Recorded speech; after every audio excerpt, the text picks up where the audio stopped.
Alright, good evening everyone. How are we doing today? It has been a hot minute since the last stream. And by that I mean I was going to do a stream last week and then didn't, and I'm pretty sure the week before I cancelled on like the Friday or something. I can't remember. All I know is it's been a wee while. Over a week and a half, maybe 2 weeks.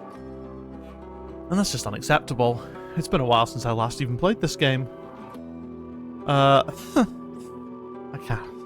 can't remember what I was doing or how to play. I think I was in a village full of bug people.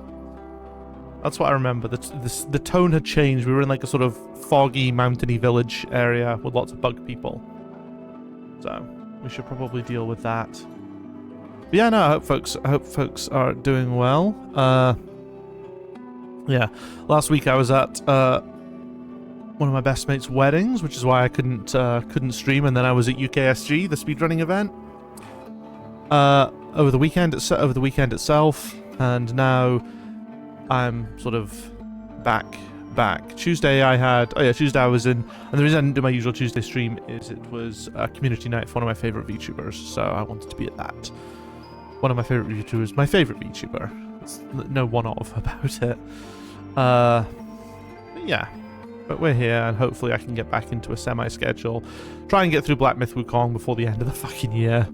So we can start another game. Because there are games to be played. Like I have been getting notifications that Tales of Iron 2 is on sale, actually, on the PlayStation Store, so I might have to consider that. I feel like I was going to try and get it physically, but I'm not sure if it is out physically. Oops, nope, not Tales of Iron 3, Tales of Iron 2...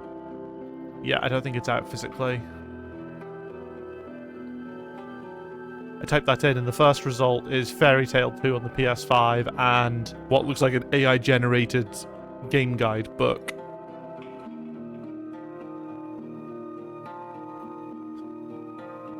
Yeah.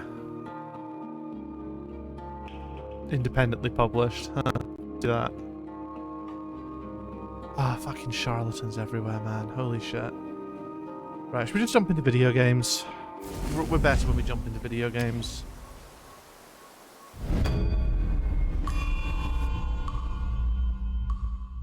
How does one play this again? That is the question.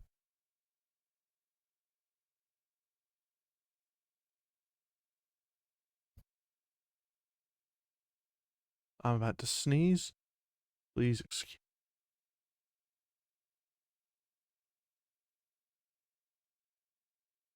I really need to add a fucking mute button.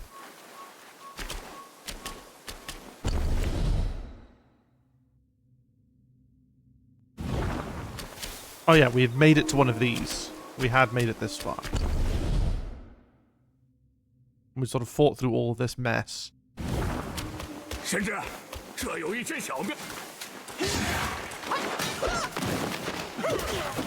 insect man.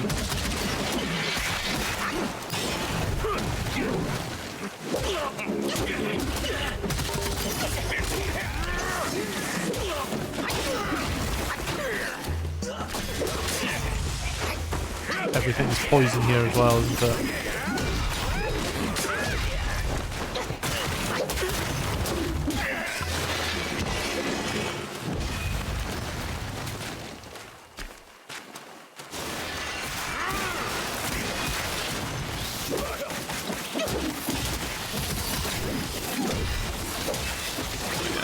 I remember these guys killed me when I first came here. I somehow got myself completely surrounded and was just getting stun-locked. I don't think I actually needed to kill any of those. But we got a mushroom. So in the end, I think, you know, it was all worth it. We'll rest up again and just carry on the normal way.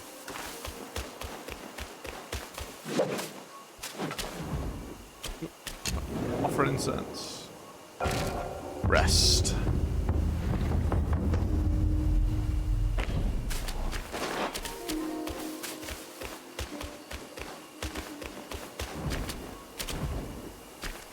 Knock at the door.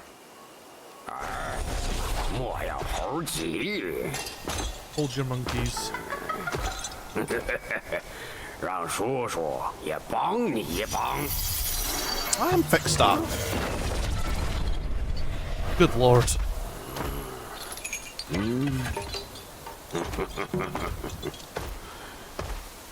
I just want to say, just his ability to do that completely unprompted makes this guy one of the most powerful characters in the game that we've met. 二位元老，里头正排筵席，快请进来饮几杯薄酒吧。 What an absolute unit. Holy shit.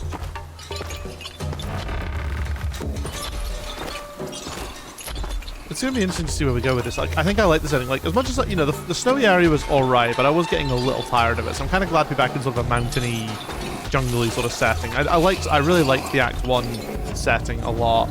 Act 2 and desert's just not really my jam. But... Uh-oh. I smell an ambush.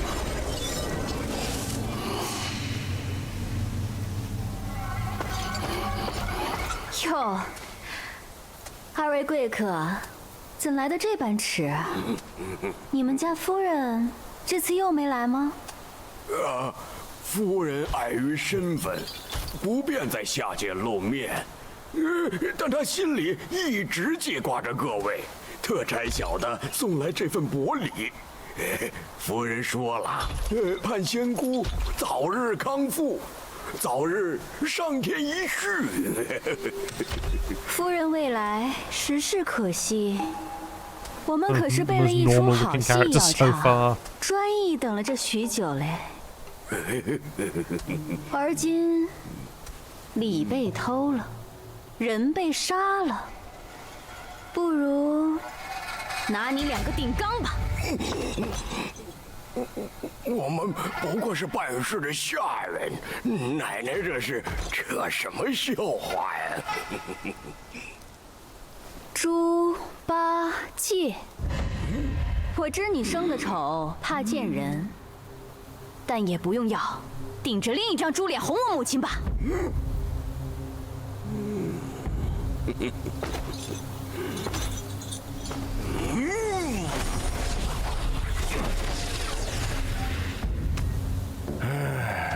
没眼色。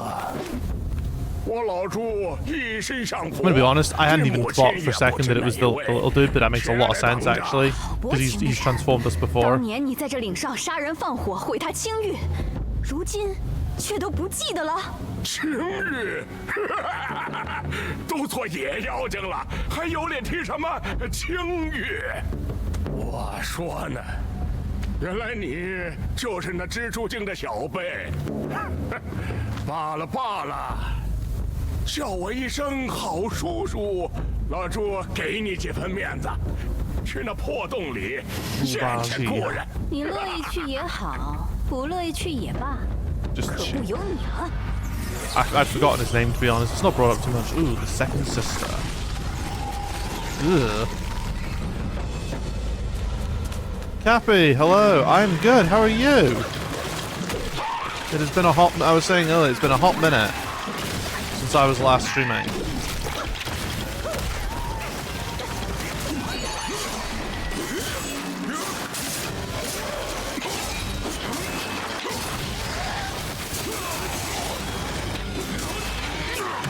Ooh, ow.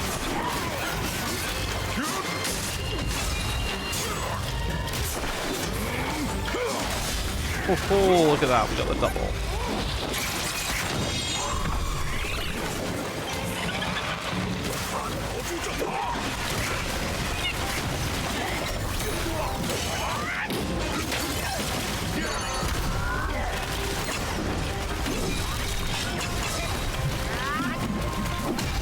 Ooh.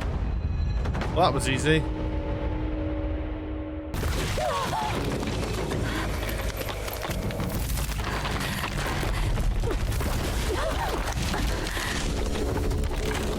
First boss expire to the game. You know what? Oh no. Zhubaji has been possibly infected with something. I never actually got round to Spyro 2. I played Spyro 1 100%ed that. but I never actually got around to playing 2 and 3, and I have been meaning to because I know they're meant to be. I know they're classics of the era. 那一位的尸身，我估摸着还没凉透呢。你这就又找了只仙猴子拜做师兄了？放你娘的屁！叫你母亲早早出来求饶，说是我念你年少无知，留你一条贱命。实话与你说，东西就在盘丝洞里。若是怕了，就赶紧逃吧。你儿子便怕。这破洞，今日我一次给他筑平，看你们有我再去哪里藏。Oh no, he's running off on his own. We can't have that gold tree core. I have a horrible feeling that our ally here won't be with us for that long. That boss was painfully easy. We have clearly, like, you know, we've gone through, like, we went through this period of bosses being really difficult. Well, not really difficult, but being quite difficult. And now I think clearly we've kind of passed beyond that with how many skills we've unlocked, how much we've leveled up, and just the fact that we've got all this good equipment. Well, I didn't bother 100%ing it. I'm playing through 2. Like, I wasn't originally intending to 100% it, but I got the, because I've got the, you know, the HD collection or whatever. The was it Spyro Reignited? Is it? Is that what it's called? The Reignited trilogy. And I was just kind of like, well, I sort of was getting towards the end, and I was like, well, I've seen a lot of the secret stuff, and none of it looks too bad. And I looked at the achievement list and was like, yeah, this all seems fairly reasonable. So I just sat down and did it. Where's Nasty Nork? Version I'm playing too. Cool. Yeah. I never owned the original Spyro games on PS1. I had the Crash Bandicoot games though. And on Crash Bandicoot 3, if you did basically the Konami code, it wasn't quite the Konami code because obviously not the same button, but I think it was like up, down, left, right, square.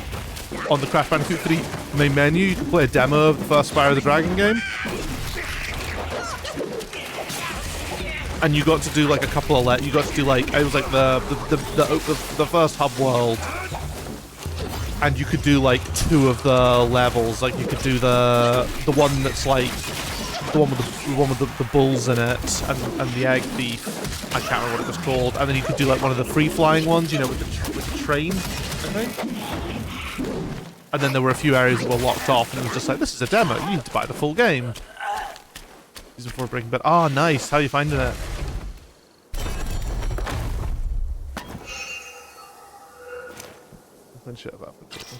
I saw that there was some big...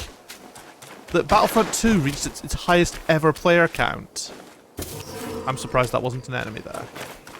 It feels too obvious to not be one. Yeah, I saw Battlefront 2 reached its peak Steam player count, like, of all time. It's like, what the hell is going on? Oh, Breaking Bad is very, very good. I have a lot of time for that show.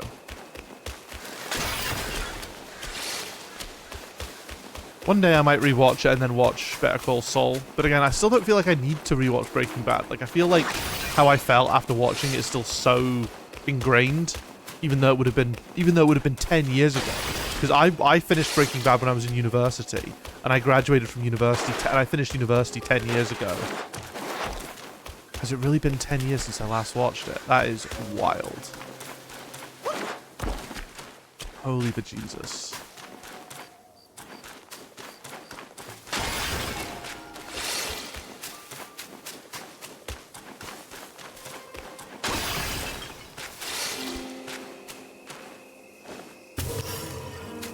More just regular plants that can be harvested. What is going on? What happened to the...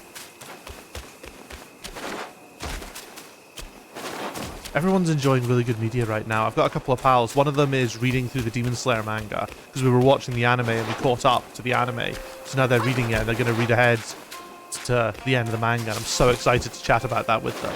And another one of my pals is playing Sekiro, which is one of my favorite FromSoft games. I'm probably in my top... is Sekiro in my top 10 games? I can't remember if I put it there or not. I can't remember if it got relegated out of that. Let's have a look. Let's remind myself. I don't really think too much of my top 10 or even my top 5. Okay, it's not in my top 10, surprisingly.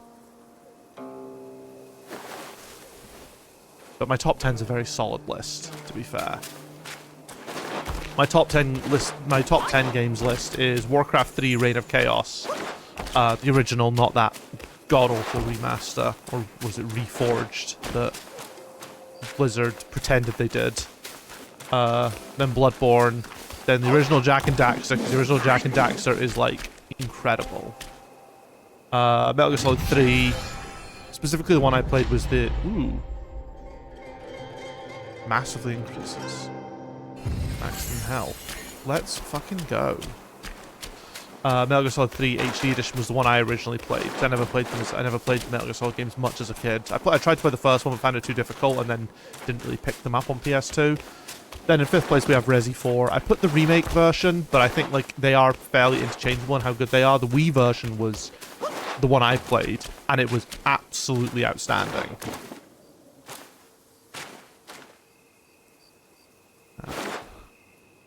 Okay, it's a transition. 6th place is Shadow of the Colossus, which is just incredible as well.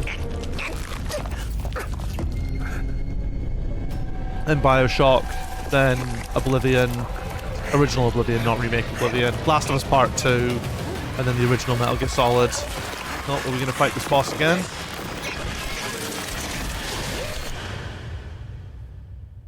Ooh. Spooky.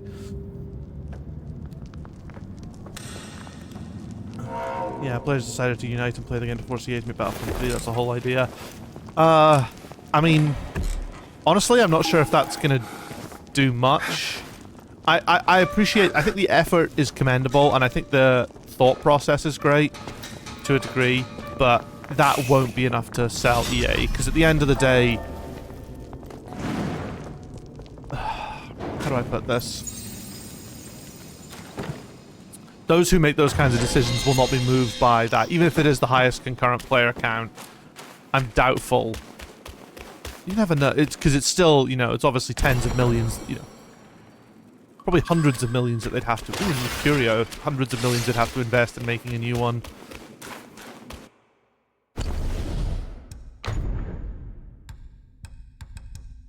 Poison resistance. I have a feeling that's going to be quite good. Attack for short duration. Honestly, I'm kind of tempted to take the poison resistance for now. Where's Ninjago? My Ninjagos need to be in first place. Oh, it's in 11th place. Let's say that. It's in 11th place. Don't you worry. It's still nice and high on the list. One thing I have admired about the Battlefront 2 community is that they are very good at mobilizing. Like, they were the ones who successfully made... What is it, Battlefront 2, the most disliked game in the history of... Oh, sorry, the most... They managed to get the highest number of downvotes on any post in history on Reddit, didn't they? This will hit a charged heavy attack, each focus point cost. Oh. Yeah, why not?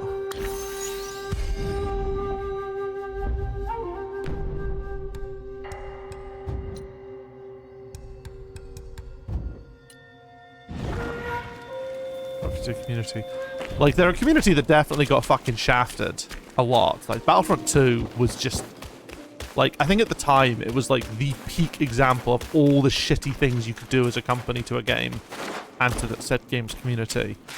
Like, held up as like a point of absolute fucking hatred, but the community stuck with it. There was this wonderful video I remember seeing getting made. It was when it was announced that Battlefront 2 development would cease, like they weren't going to support the live game anymore, which to my understanding wasn't what the developers didn't want to stop supporting it, it's just EA made them stop.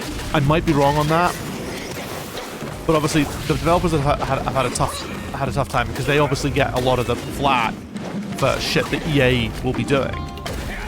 So the community came together and made this really, really nice sort of thank you video to the development team. And honestly, you don't see that kind of shit very often in the games industry. And even though don't work at DICE, I've never worked at DICE, I've never worked on the Battlefront game, haven't really worked on a game that's had that kind of universal issues. It was such a lovely video. It was a beautiful video. I almost cried watching it. I still sometimes rewatch it when I'm just like, people who, you know, gamers can be good. They can be good enough to not be called gamers. Let's say. Because I don't like the word gamer. That's what I mean by that. I really don't like the word gamer at all. But sometimes you just need a word.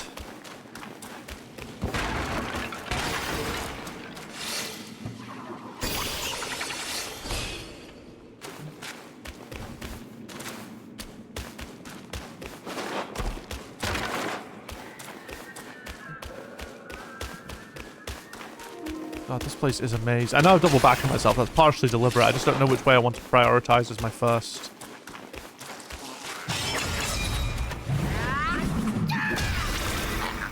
Oh.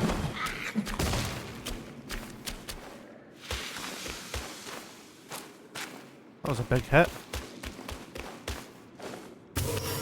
It's a really good game though now. It's beautiful now. It's actually fun. But yeah, well that's kind of what that video said. It was like, oh yeah, no, you kind of took a game that I'd lost all, you know, so one of the people I think said something like, you taken a game that I'd lost all faith in and turned it into like my favorite game.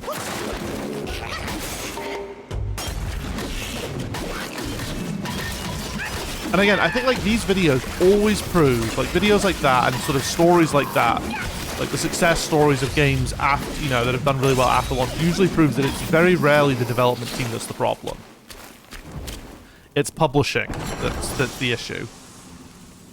It's other people outside the control of the developers holding back the developments.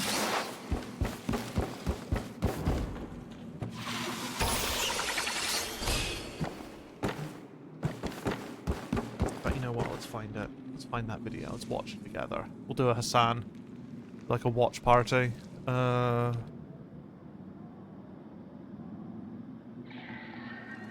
Battlefront 2. Thank you. Yeah. Let's hope I don't get killed by anything, but it should be okay. Okay, I think...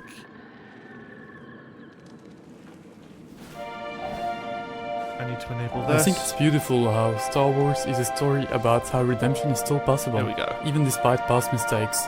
And that this is exactly what Battlefront 2 has achieved.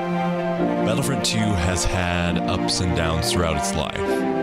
But man, do I love this game. I still remember that first time when I saw Darth Maul in the first trailer. I was like, this video 5 years ago. When I saw that shot of Yoda and Maul fighting in the teaser, I was ecstatic. My favorite character, Master Yoda, was finally a playable hero in Star Wars Battlefront. I know the team is incredibly passionate. Playable I just want to say to each and every one of you that I think what's been accomplished with this game is truly spectacular. Just the turnaround from launch to where you guys got the game in the end, the fact that it's a poster boy for turnaround games is a pretty amazing feat for you guys. This game had such an incredible redemption. I've learned so much, I've met so many great people through this game. Thank you for giving me such a good friends that I have now. I've made so many best friends off this game. The game allowed me to travel to places I probably never would have traveled to, meet people I may never have met, and for that I'm really appreciative. We've had such a fun time playing Bossk in Galactic Assault or Rey in Heroes vs. Villains, and so many other countless game modes. It's so sad to see it come to an end. It feels like part of my life is fading from me. I had the time of my life being a part of this community. Everyone at DICE, I just want to thank you so much for putting together such an amazing, beautiful Star Wars experience that was Battlefront 2. Thank you for making Battlefront 2 into my favorite Star Wars game ever. To everyone at DICE and EA who worked on Battlefront 2, congratulations. It's the ultimate Star Wars game. You've been the best team we could have asked for, and I wish the best of luck to you on your next project. Thank you so much. You guys have really made a childhood for many people. Like, developers don't get this sort of stuff a lot. There's a lot of, you know, there is a lot of vitriol. And I say this not, I say this as someone who's been very lucky to not have to experience much of that at all. People who made this my favorite game. It is a world of, you guys there did is so much of it, especially now. The game wouldn't be what it was garbage grifter communities that you get out there. So when you do get, when shit like that happens, it does mean a lot to development teams. I can guarantee you that this would have been shared around the office at DICE. Absolutely incredible. And they'd have all been in tears. With this dev team whose passion and commitment is likely unrivaled in the industry. Playing this game has been a privilege, and the amount of effort and love and passion you guys poured into this game was so evident to us. Thank you so much for everything you guys did for this community. We love you, DICE. I just wanted to thank the whole Battlefront team. You guys made the ultimate comeback. It's been such an amazing and gratifying experience, and we look forward to seeing what's next. Thanks, DICE. You did a fantastic job, and I couldn't have asked for a better game. It's going to be very, very sad to see it go. Thank you for everything you've done, and good oh, luck did you not see this, Cappy? Yeah, it's fucking great. The entire dev team. Everybody at DICE has every right to feel a sense of pride and accomplishment for their work on Star Wars Battlefront 2. Making videos since the beta of DICE's first Battlefront game, and now watching it all come to an end, has truly been life-changing for me. Thank you so much to the developers at DICE for continuing this game's service for over 2.5 years. The game went from what could have been a really big failure to my favorite game of all time, in fact. Thank you so much for the devs for making such a beautiful, beautiful game. Thank you for making sports a game for almost 3 years. Thank you for creating EA Star Wars Battlefront 2. I cannot thank the Battlefront team enough. Merci. That game changed my life. Thank you, and may the Force be with you all. May the Force be with you. May the Force be with you. May the Force be with you. May the Force be with you. May the Force be with you. Always.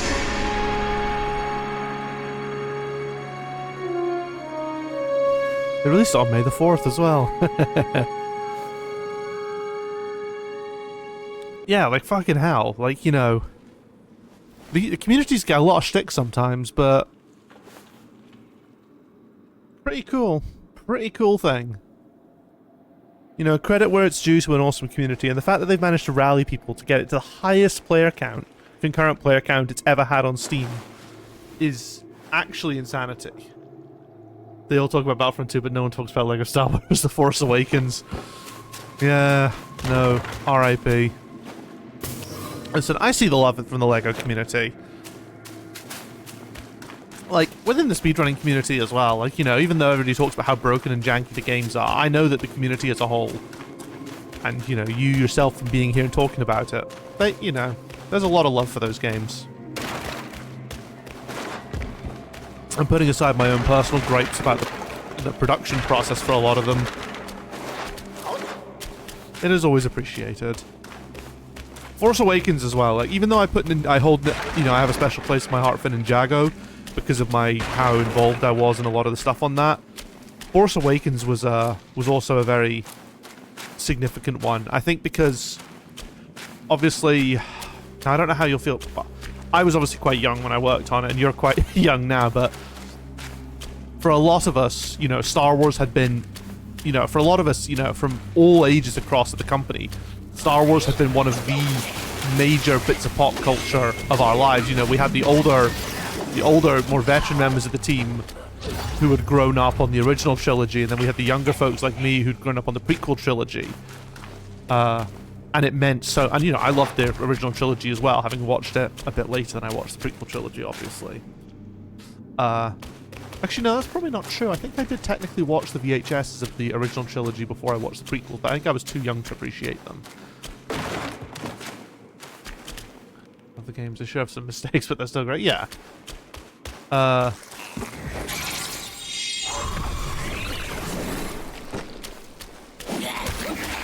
assumed that lots of little things were going to spawn there. That's why I summoned the clones. Yeah, so Force Awakens meant a lot to the team, LEGO Force Awakens, because it was like, holy shit, we've been given Star Wars. That was kind of the attitude that there was in the office. It's like, we have been given Star Wars. This is unbelievable. And not just like TT, as in TT Fusion, the B studio, the smaller team that gets the other IPs panned off to them. And we're getting to make the first sort of Star Wars game based on the new film. And it'll be the first Star Wars game based on the new canon that's going to be established. You know, that was huge for a lot of us, and it meant so much. So the team absolutely put their hearts into making that game. Like, the amount of time that was spent and the amount of stuff that went into that game for what ended up being the length of the development period was truly insane. And we had a lot working against us. You know, Lucasfilm were incredibly uncooperative. You know, our design and writing teams had to work with very heavily redacted scripts. To the point that they actually had to go to the cinema to watch the film when it came out in order to get the full story, whilst we were still making the goddamn game. The art team, whenever they asked, you know, which of these reference images refer to this vague concept, the response they got was, well, which one do you think it is? And it's like, this isn't fucking... What? It's some insane behavior.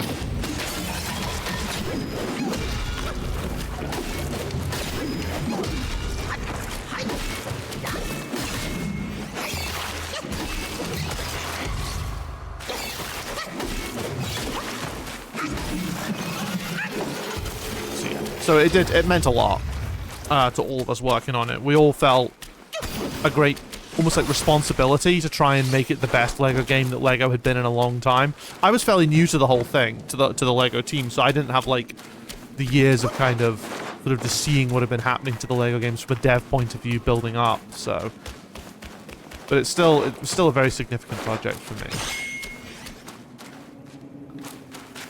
Also, I haven't done a LEGO run in quite a while after almost school stuff.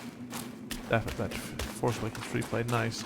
You can clearly tell the game turned out awesome. I like it more than TSS. TSS is such a weird one. TSS, I feel bad for a lot of the team in that sense, but like TSS's entire development was kind of fraught from so many different ways, because like TSS would have started, I think originally the very first plan for TSS wasn't even TSS, it was going to be The Last Jedi. Like, I think the original plan was that they were too busy making a Marvel game, so we got Skywalker Saga, and then the Knutsford studio were going to get whatever films 8 and 9 were in the sequel series after we did Force Awakens. And I think that was the plan, but then I have a feeling that potentially Force Awakens didn't sell well enough, and they were concerned. I think there was a growing concern about making one film games, and I can understand that to a degree. So that's why it kind of got held and turned into we'll make it all the films. I've even been talking of just making it just the sequel trilogy. But either way, like, it didn't take too long for it to become we'll make it everything. Why did it's a really weird place to just for there to be nothing here.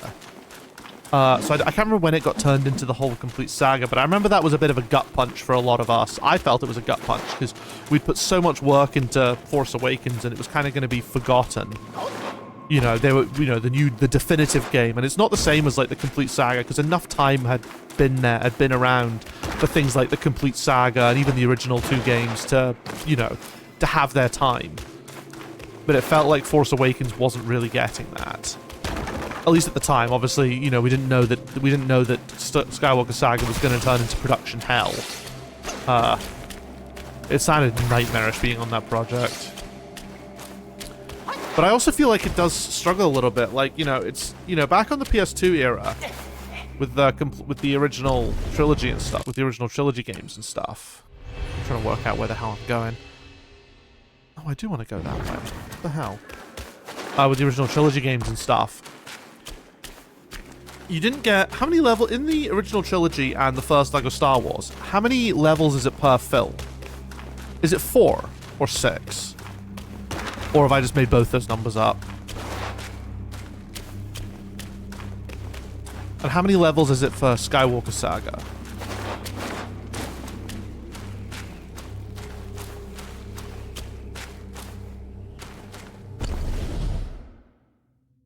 Oh no, this is showing a dead end there.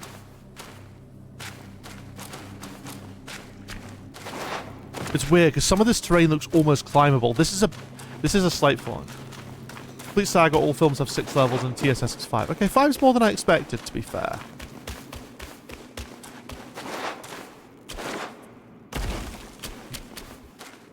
I don't know. I played one... Like, I think the problem with trying to have... With the Skywalker Saga, I just have a horrible feeling that stuff's going to feel quite thinly spread. Maybe that's not the case. Maybe I've not played enough of it to make that assessment.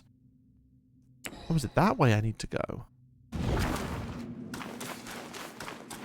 Interesting. Did I miss like a really obvious path?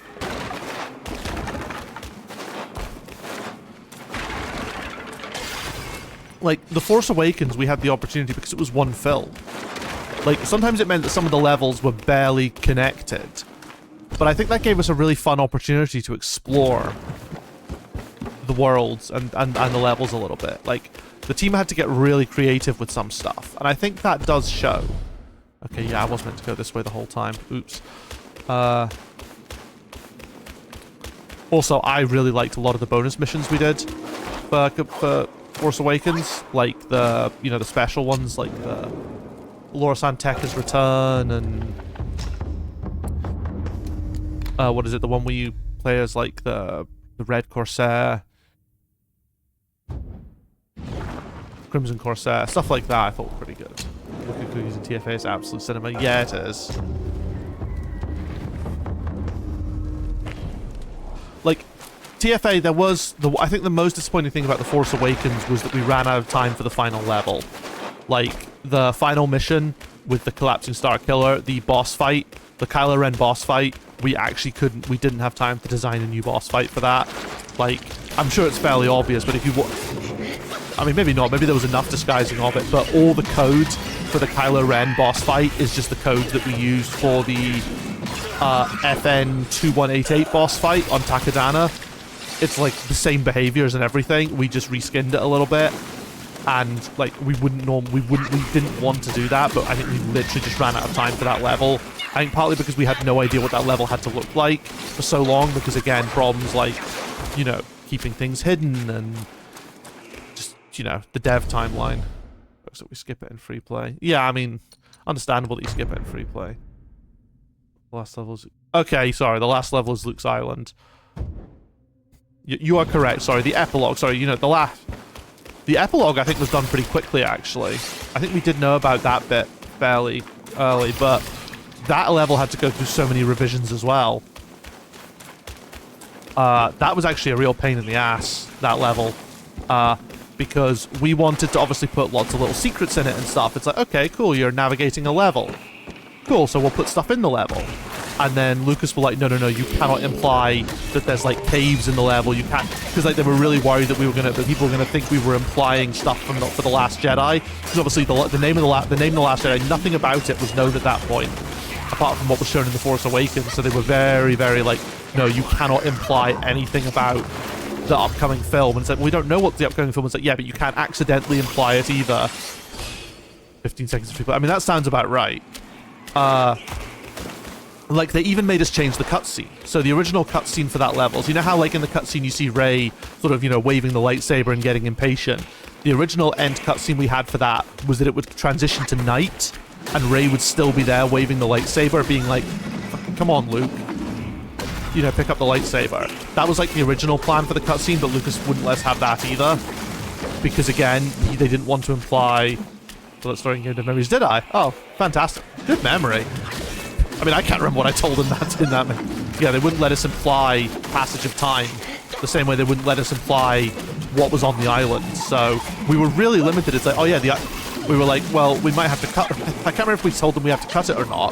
They were determined for us to have that scene. And it's like, well, you're not letting us do anything with it. We can't do any gameplay. We can't do anything funny. What do you want? And they're just like...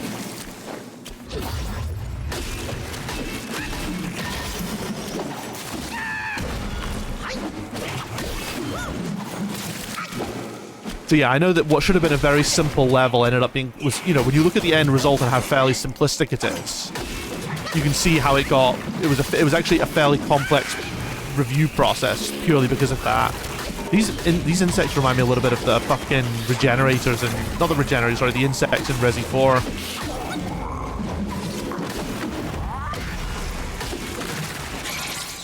feel like I should be doing this. These guys might help.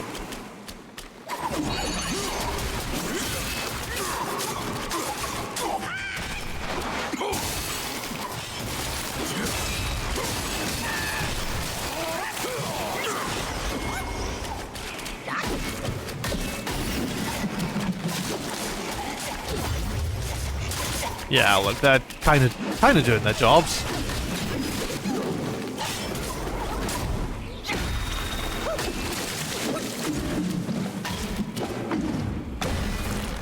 I mean, I probably didn't need to kill any of these, but...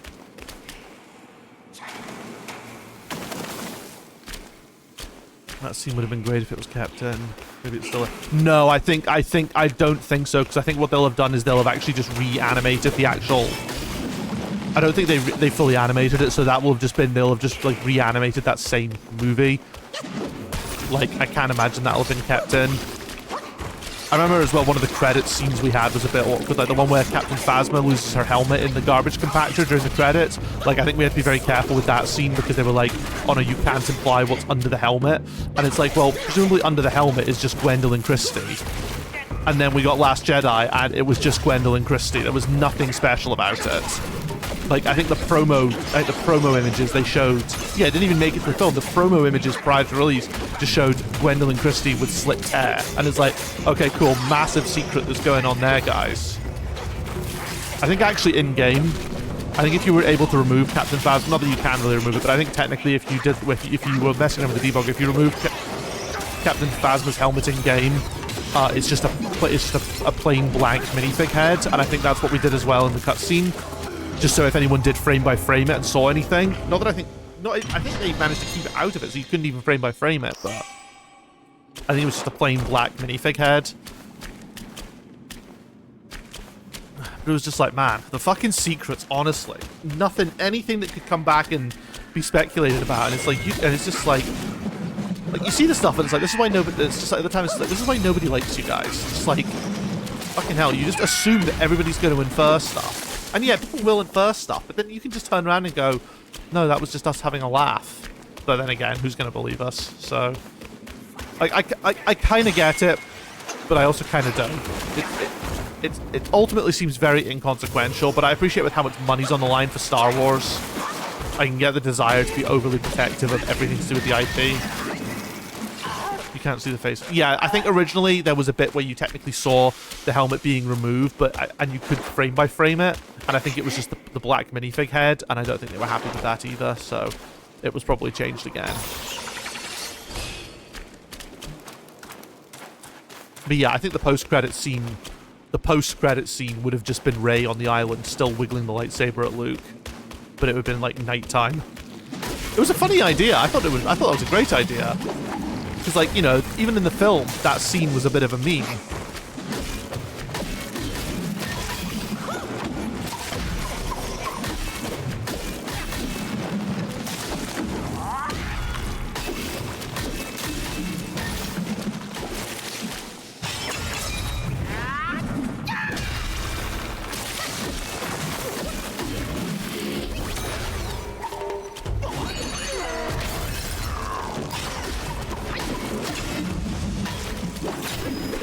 How is it coming up to the ad break already? Have I really been pissing around that long fucking killing some big spiders? I realized as well, Cappy, you said something earlier that I completely missed. I'm gonna scroll back to it actually. Because we were watching the good stuff. We were watching the good video. Really hate the word gamer girl. If a boy is just a gamer, no. I mean, I don't like the concept of the word gamer in general. I think it's a bit dumb. For a couple of reasons. I had an original reason, and then it kind of evolved after that, proving even more so why it shouldn't be a thing. So, gamer is like the term originally described to just someone who played video games, and it's like we don't have a term like that for other hobbies.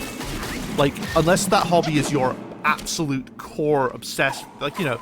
When you say you're for example, you don't, you know, just because you watch movies doesn't make you a filmer or a film buff. Being a film buff is a very specific thing to do with a big dedication to films. It's like a big, you know, almost obsessive level involved. It's same with, like, you know, bookworm, film buff, you know, stuff like that.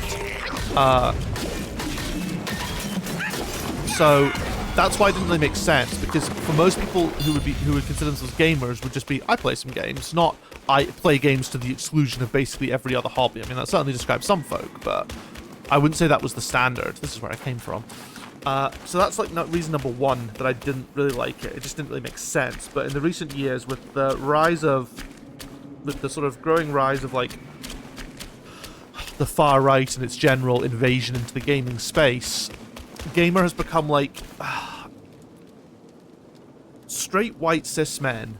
Generally, not exclusively, but generally, have began to adopt the sort of the identity quote of gamer, so that they could then adopt the language of identity oppression.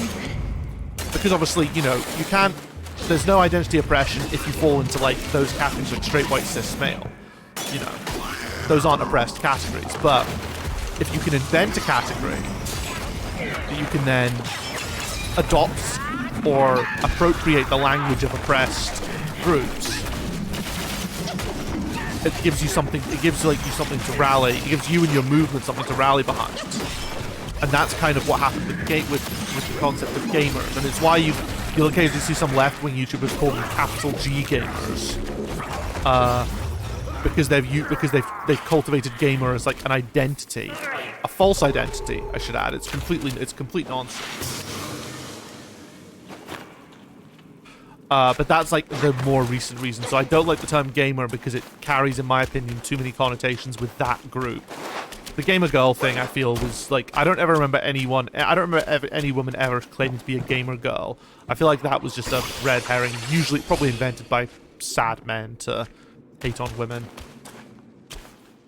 Minus run, to be honest, I didn't even know you can skip some of the keys. Oh, really? Yeah, no, like, some of the keys are, like, I think in the screen reset, the screen warp category, you can actually skip even more of them if you really put your mind to it. So yeah, Scalelord's key is completely skippable just for reasons.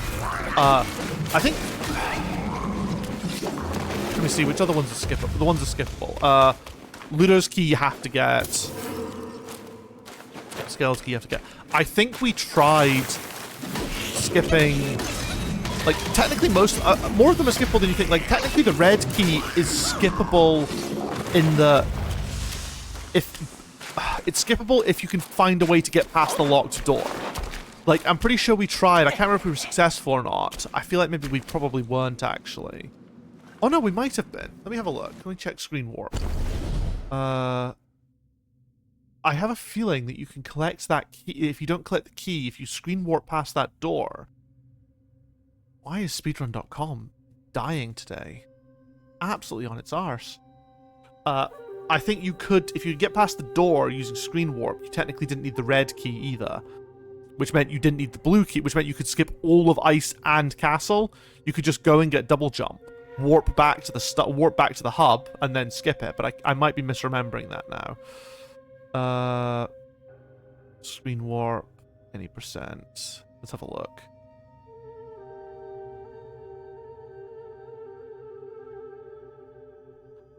Oh wait, no, it looks like we do fight Fatty.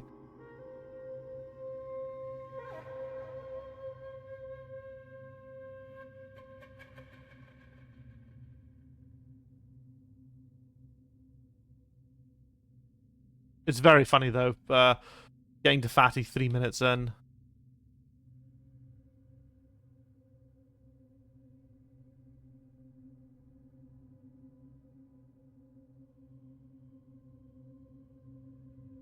Oh yeah, we skip Ludo, I think. Or do we? Do we skip Ludo? Yeah, we skip Ludo. And the problem with that, though, is if you don't fight Ludo, you don't unlock fast travel. So in order to fast travel, you have to defeat Scalelord and run past him to unlock the fast travel point back to the hub. I think. Yeah, I thought the UKSG Squirm run went okay. Where am I now? Oh, goodness. I kind of take back what I was saying about this area being more of an area I enjoy. I wasn't really wanting spider caves. I wanted more mountainside. Ugh. Alright. That's the ad started. I actually need the bathroom anyway, so I'm gonna go take a quick break. Be right back.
I'm back. You'll have a look at the screen warp category.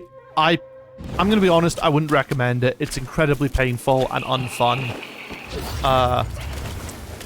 You have to also backpatch to version 2.2 or whatever, or version 2 point something. And it's just it's a very, very miserable category. Like, I'm actually really glad that the category only existed for like a week before the game got updated and it became not possible anymore. Because it's just heinous.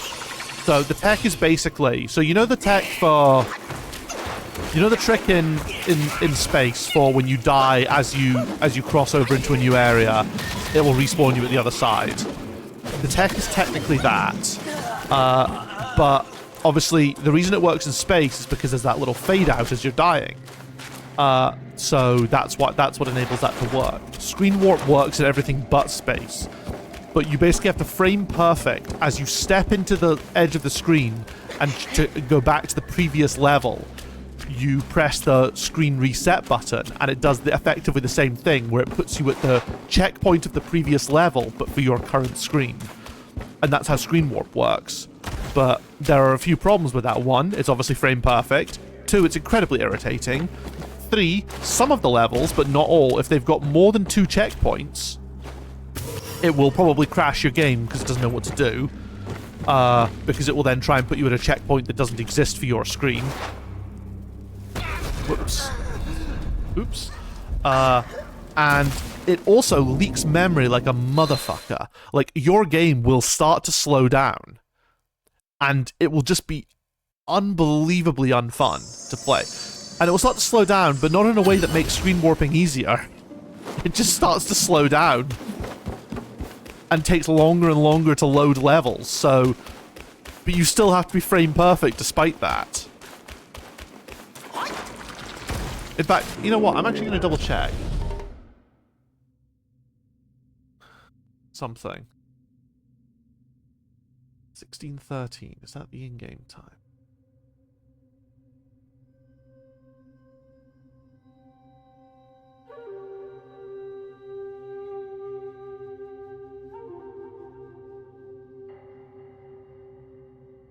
Interesting, actually. I forgot that in version 2 the timer keeps going even when you're in the next section. That's very weird. Yeah,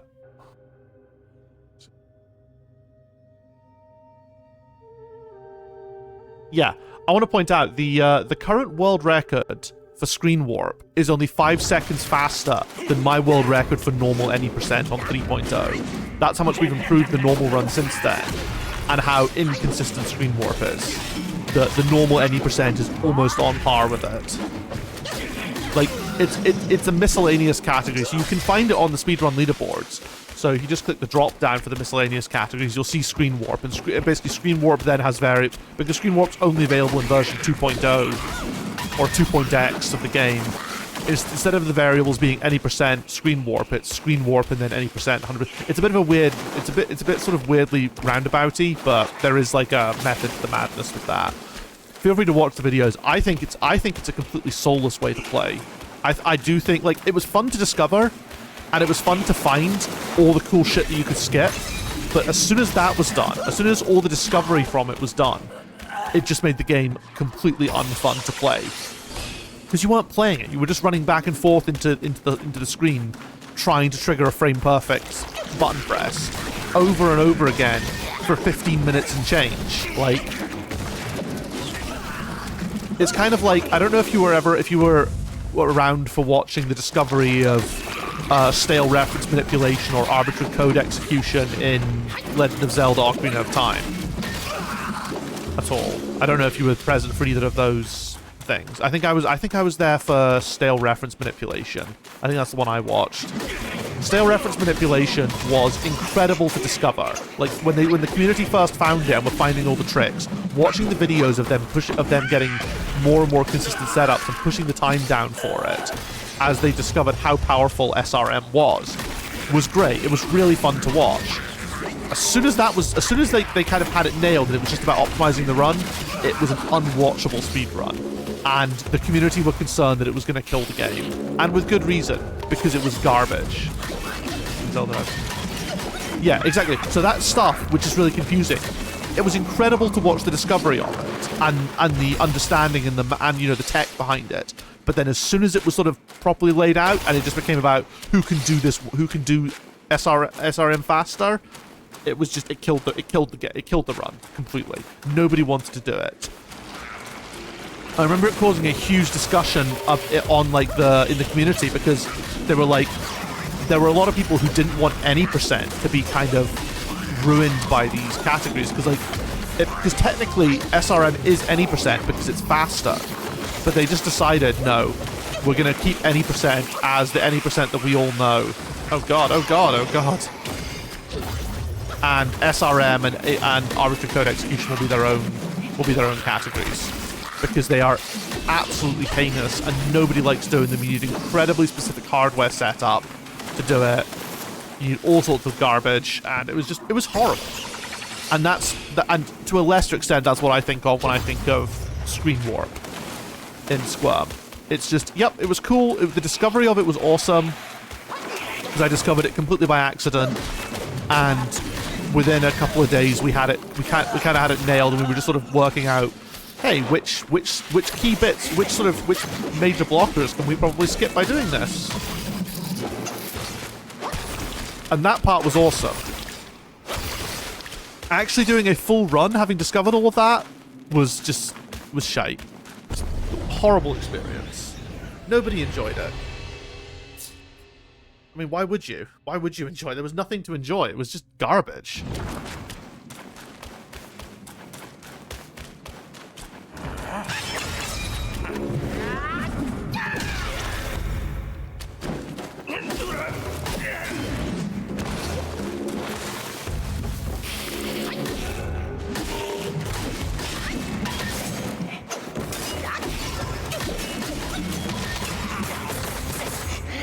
What the hell?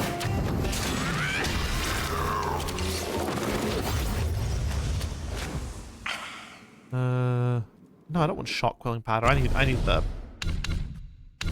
inventory. Where is it? No, I want the equipment. Shock quelling powder.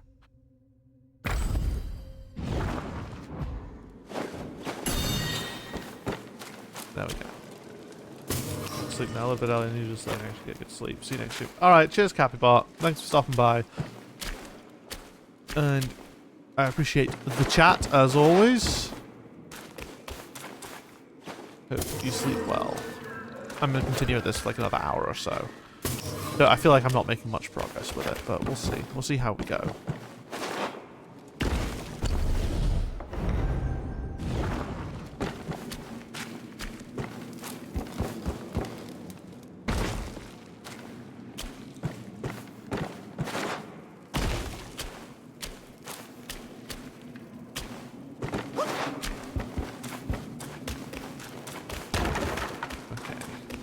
This way, presumably.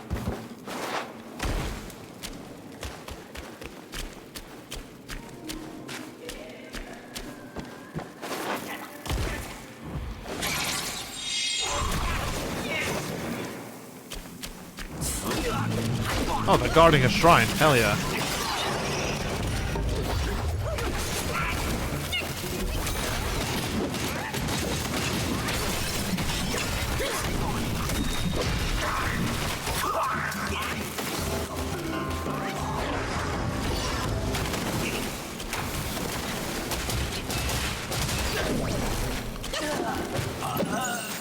Lovely.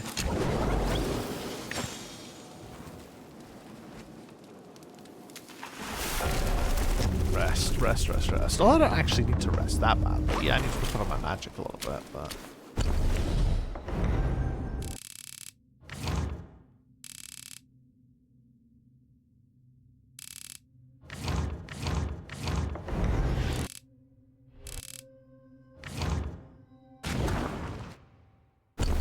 Hell of a map. Self-advance. Stamina. Warbanes. Defense. I think we were just sort of piling it all into attack. Just become a heavier and heavier hitter.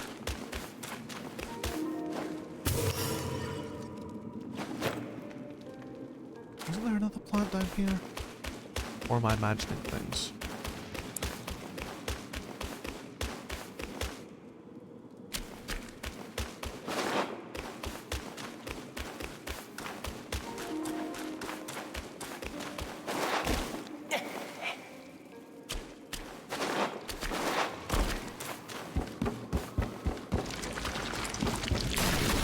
Ah!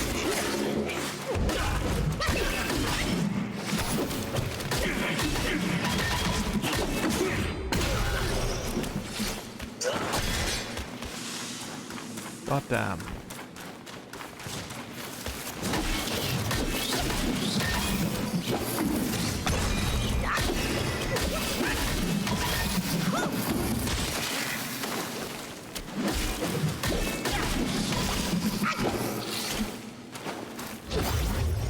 Just like at this right nearby. I'm less fussed about finding all the cool stuff in this area because I have already decided that this area has gone from potentially a good one to the literal worst. Cave full of poison spiders. Love it. You know, love a poison swamp. I know it's not quite the same as a poison swamp, but...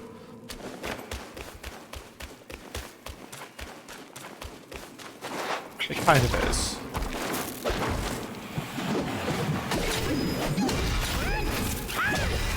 Yeah, get absolutely fucked, mate. Fly Knight did murderous insects a lot better. This is just heinous. I guess technically none of these. I guess technically these aren't insects; they're arachnids. But I'm sure some of them are insects, or insect people, or insect yaoguais. Oh, I've not read any of the fucking text as well. I'll do that at the end.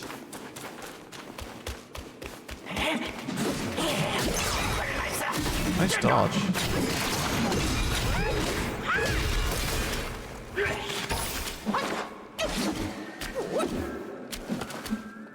Hello? Sir?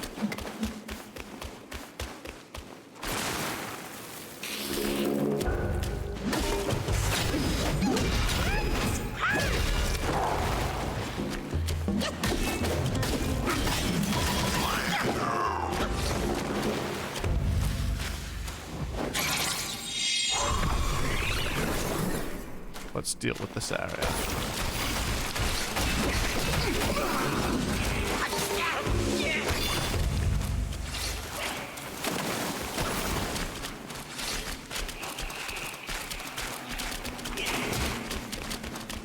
Oh shoot, didn't even see this area, this little bit here.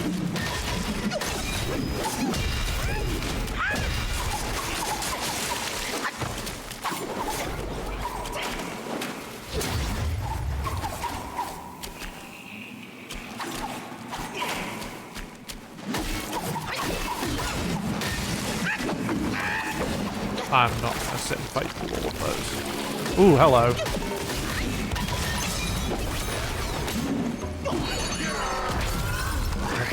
Nice and easy kill.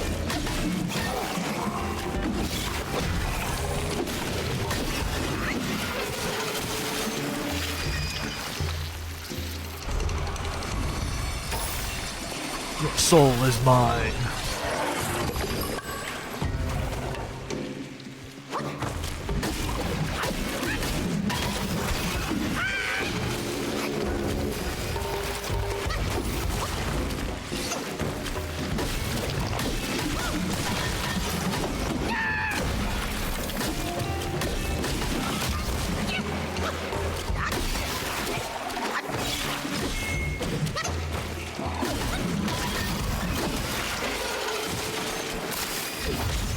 Oh no, no, no, no, no.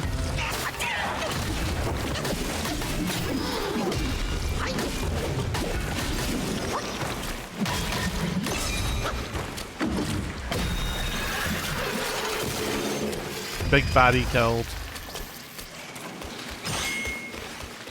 Oh god. It's all so horrible, isn't it?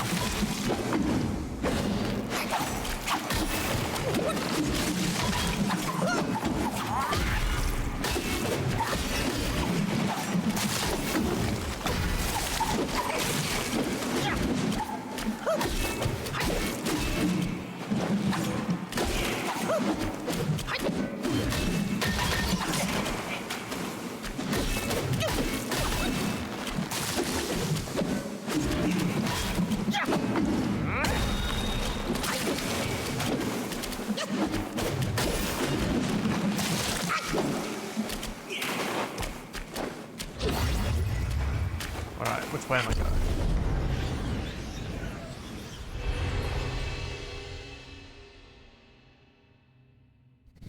Alright, that's the way I'm going. So.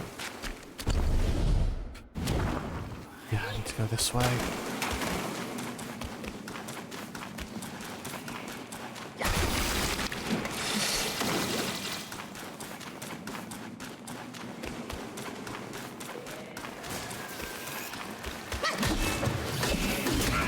Ow. Bastards. Bastards!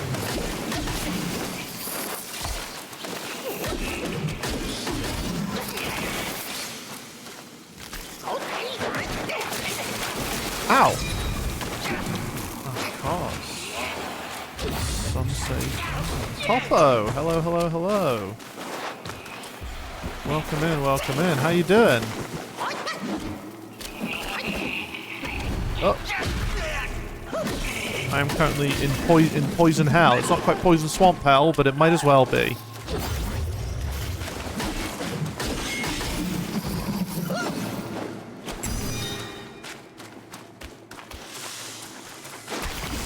Everything here is poisonous, and I don't like it. We've been too long, haven't you? Ah, that's no worries. I appreciate you stopping by. Yeah, I'm doing pretty good. Just the slow return. I say the return just means I've been away for fucking ages. I've been away for like 2 weeks, but the return, reacquainting myself with this, discovering that what I thought could have been a good chapter is fast turning into a bad time chapter.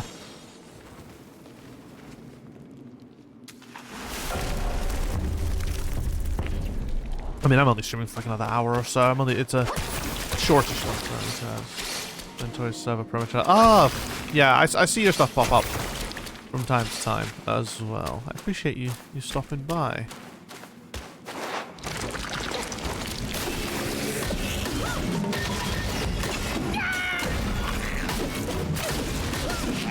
Yeah, I was kind of lurking, and I was in Dory's stream earlier tonight as well.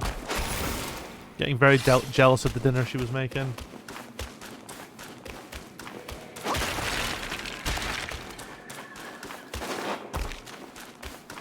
Oh, this looks like it's going to be a boss fight. That's much appreciated. I'm getting ever closer to that 500, which is awesome.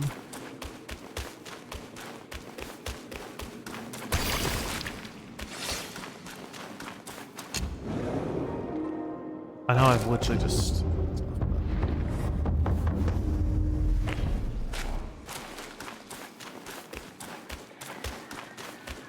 Thank you very much, and thank you for lurking and adding to showing your support. I do appreciate it.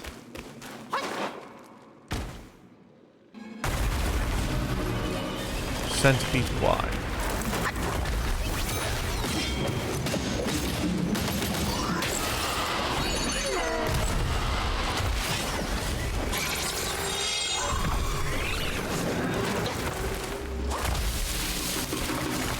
I should just think of this as Hollow Knight. That'll maybe make it more fun.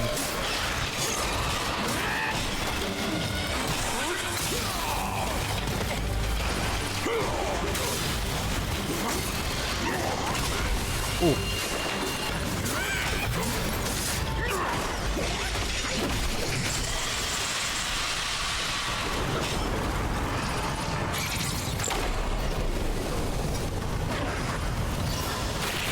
Oh no, I don't like this.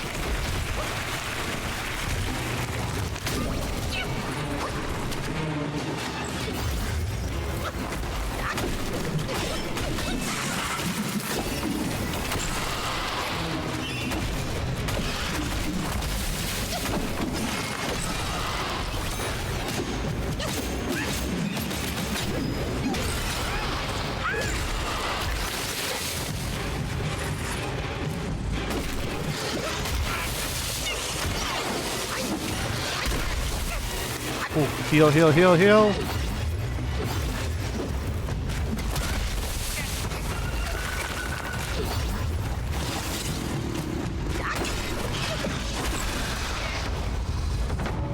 That was easy.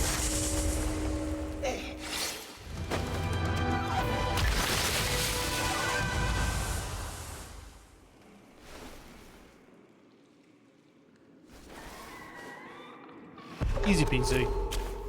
New Yagwai Chief anecdote. We'll have to read through all these at the end. And we get his essence. Centipede Gwai. His spirit. Probably won't use it. I've got my spirit and I like him. He hits hard and gives good defense. What's not to love?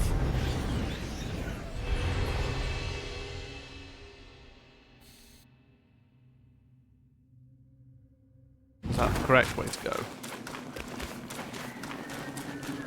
Probably. Oh, fuck it. These lads, I've not seen them in a while.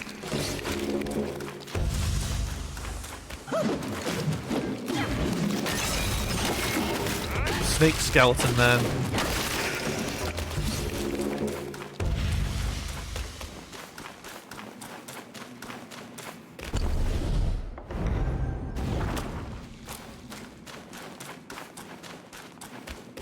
This way.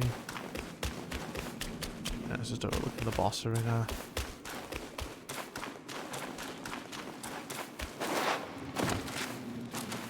Okay, looks like I have no choice but to go this way.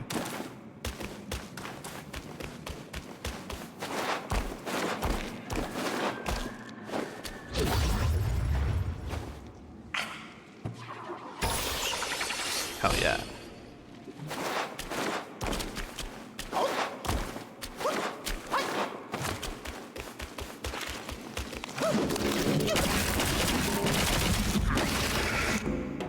Do I have two? No, I've only got one self-advance. The boss didn't automatically give me one. That's a shame.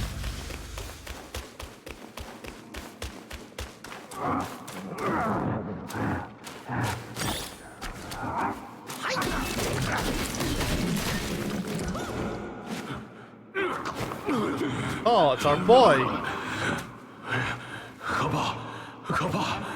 从小西天辗转来到盘丝岭，哎呀，欲求见百目真人，谁知他闭关不见，还把我捉进洞来。我听说那蜘蛛精大多如狼似虎 Strong male like me. 可能正需我这般精壮汉子补补元气。哎呀，今日多亏猴兄弟，若非你一路相救啊，我怕是回不成火焰山了。 I love this guy. I love that he's just like, this is somebody's persona. I'm sure that there's like a real sort of background in Chinese mythology, but this is just a persona, for fuck's sake. 猴兄弟可曾听过天命人？说是有位天命人一路大杀，誓要救活孙大圣。我家大王与孙大圣曾是结拜兄弟。大圣 This is a whip as well as a weapon. 大王好似变了个人，将我等遣散。那天命人若真能救活孙大圣，在下也愿助其一臂之力。这一路来，我到处求人，所以猴兄弟，我已做好打他们不救，我自己去。他日若能在火焰山相逢，万万保重。这一路来，猴兄弟，他们不救，他日若能在万万保。 Well, I hope that we get to Toast. I have a horrible feeling that it's going to be like a fucking Dark... Well, I mean, I don't know. It might not be a Dark Souls style thing. I was going to say, could it be a Dark Souls style thing where, you know, because I finished this quest, he fucking dies? Because that's how it works in Dark Souls. NPCs are always better off if you just leave them alone.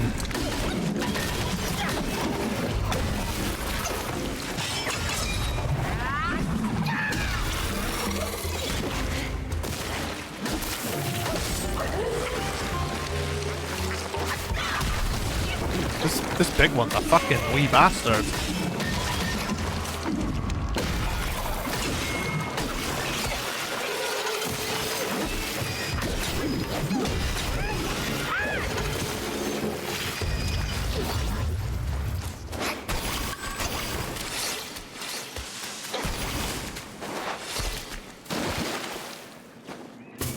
We're getting a lot of curios and stuff here. I mean, admittedly it's a repeat curio, but still.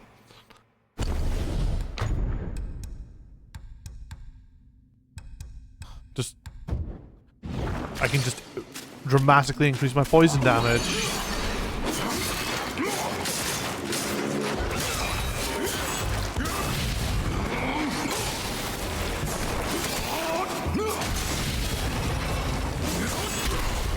Oh, ow.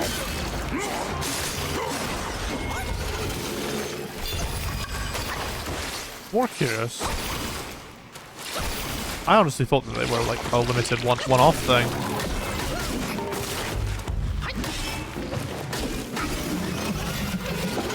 Let's level up our damage. Wait, is this the last? No, it's not the last one.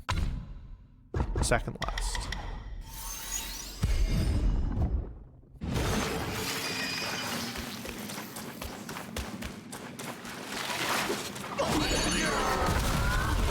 I'm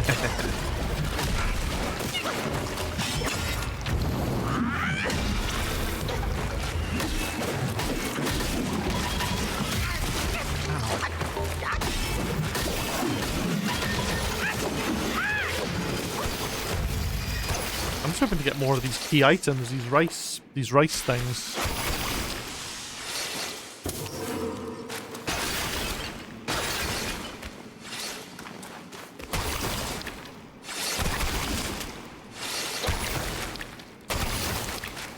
An unnecessary amount of will being harvested just by rolling through these things. Yeah, rice cocoons. Don't know what they're for, but having more of them is definitely a good thing. They're probably going to be a crafting material.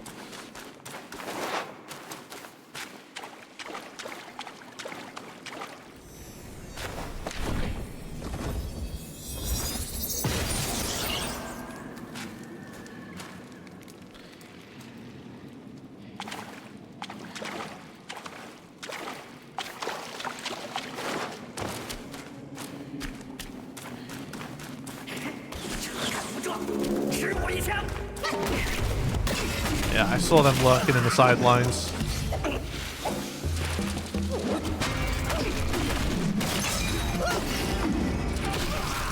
They're not very strong. Then again, I do quite a lot of damage. Blood of the Iron Bull. We'd love to see it. Find iron sand.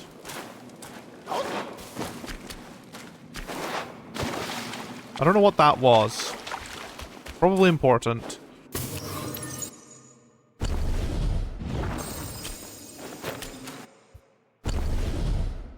New curio obtained. Is it really new if I just get the same curio over and over again?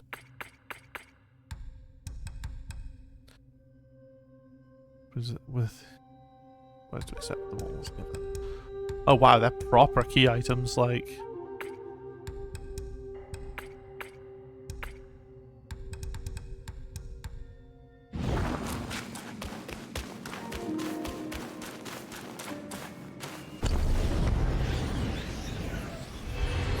Oh, this is going to take us back the way.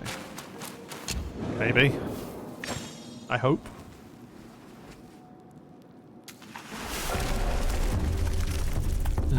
Craft weapons. Oh yeah, could I craft more of the armor?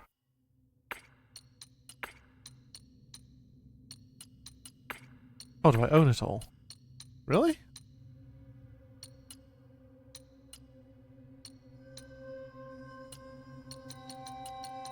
I thought I didn't have the supplies for one of the things. Ah, wait, insufficient materials. Fine gold thread.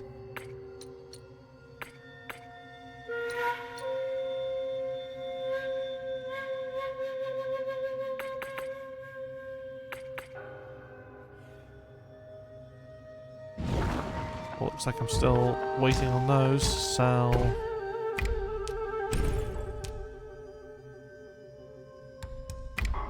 We'll see about that. I don't like the idea of...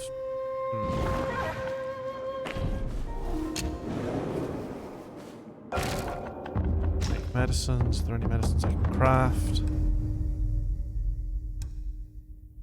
This is attack. Might as well make 3 of those.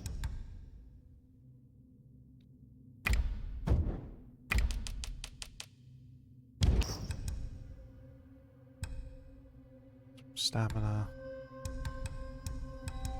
We'll just craft stuff as we need it, I think, mostly. The critical hit one's always good, though. It's always a powerful one to have.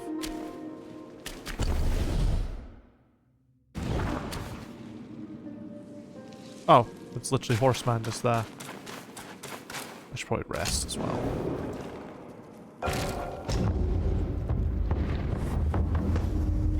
Nice. Let's go.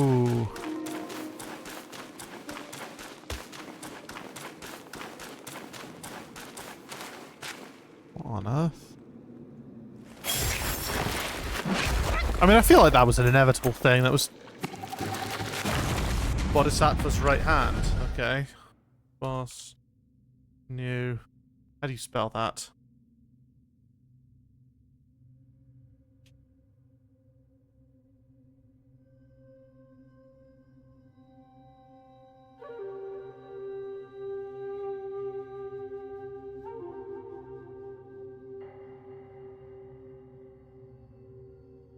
Big ol' spelling there.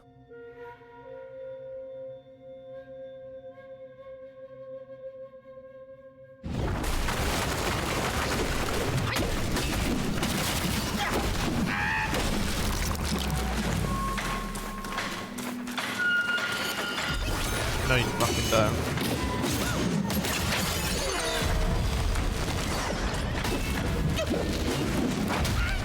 Ooh.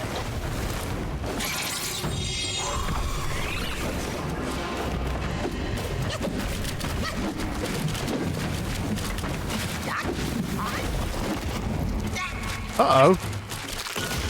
That camera angle, man. Can't beat it.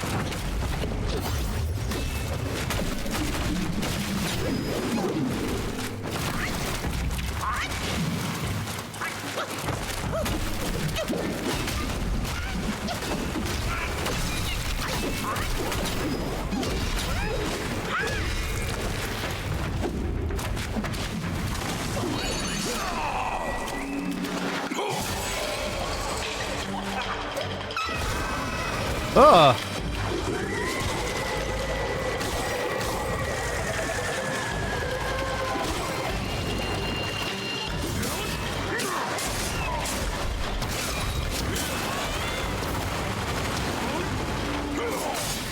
Hell yeah.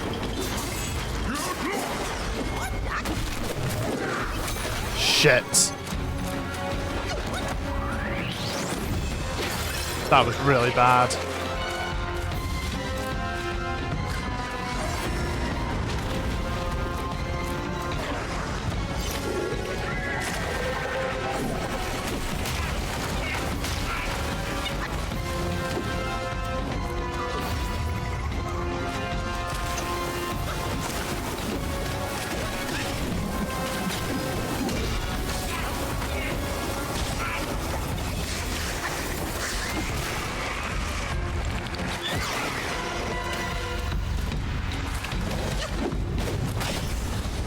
Easy peasy.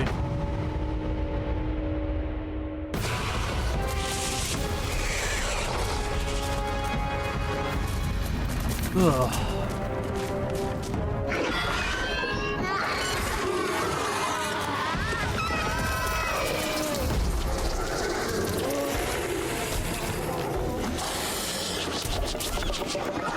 I assume we're gonna have to fight the left hand at some point, and then I guess the rest of it.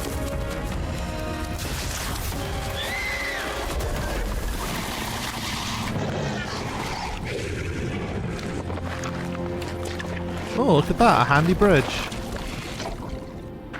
Oh, thanks, second sister. 路，我帮你铺好了。救人易，救己难。后面，咱们就各凭本事吧。 She's nice. 臭猴子，你说，这山岭外的世界究竟是什么样的？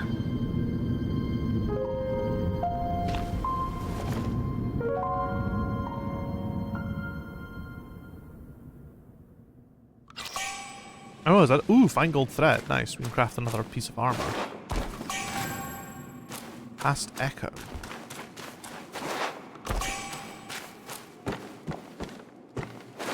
And material, which will mean we can probably do like a weapon upgrade with that.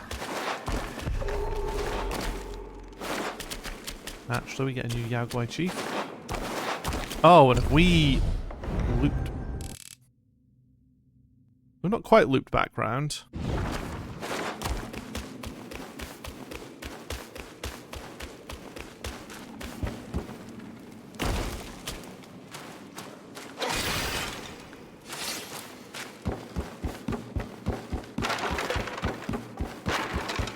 Bridge is kind of creepy.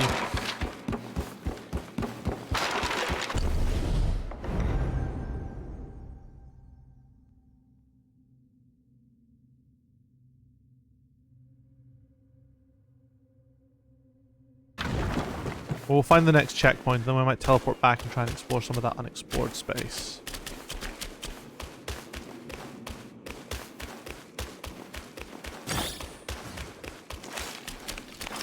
Oh no. More skeletons.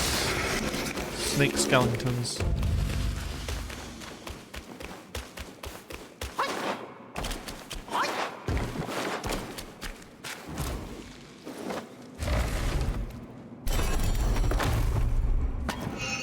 Ooh, 67 for the total deaths. I hadn't even noticed. That's cool.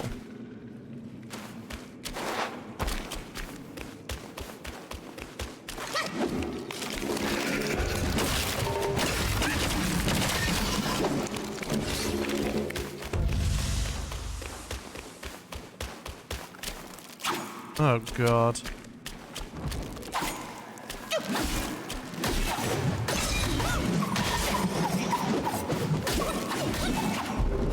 That's such bullshit, man. I call major bullshit on that.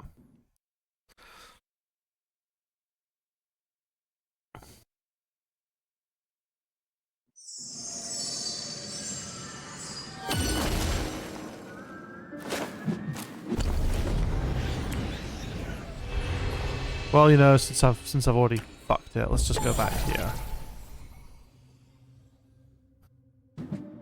Over we wander around for the last half hour.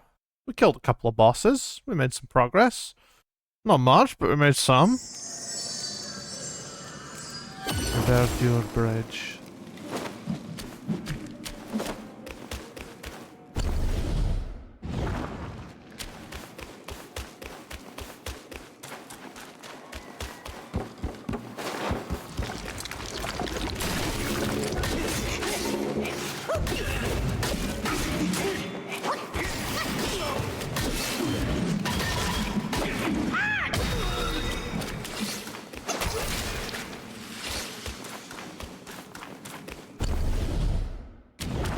Yeah, we hadn't even gone this way. What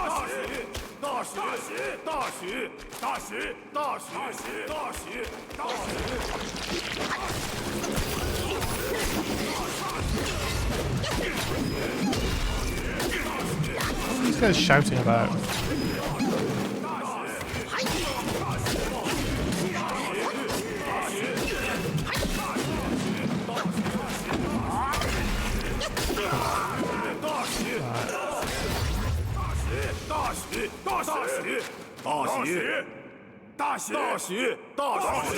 Big day. Good lord. I have a feeling I was meant to meet her here first. 听说里头藏着不得了的宝贝，你模样这么伶俐，不妨进去寻寻。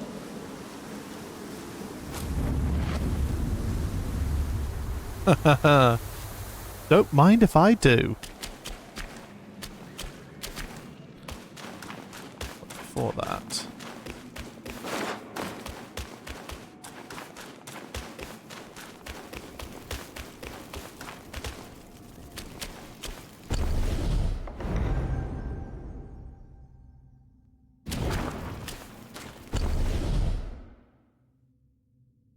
Yeah, that'll take me that way. Let's do it. Ow! Ow! Stupid bugmen. Again, Fly Knight did it. Fly Knight did the bugmen better. Just saying. We're not here to compare, but we kind of are.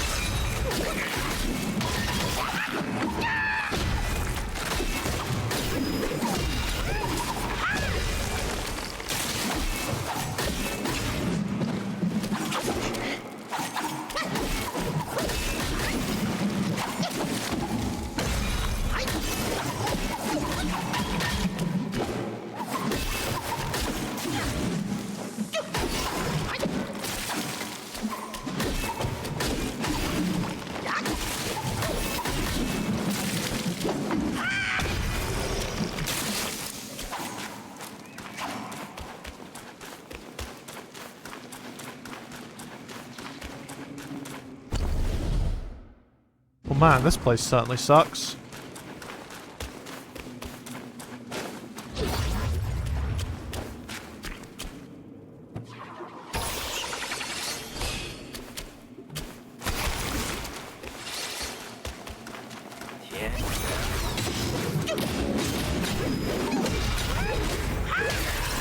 Not even a chance, mate. Not even a chance. Oh, good lord.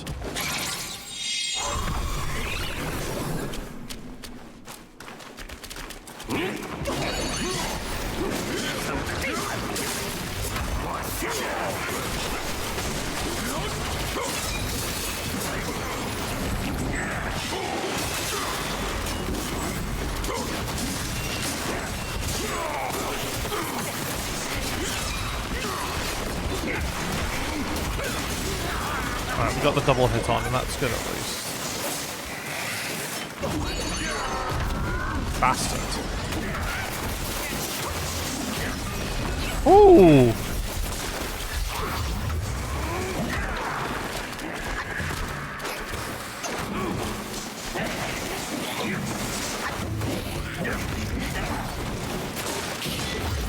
Just trying to get to safety, my dudes.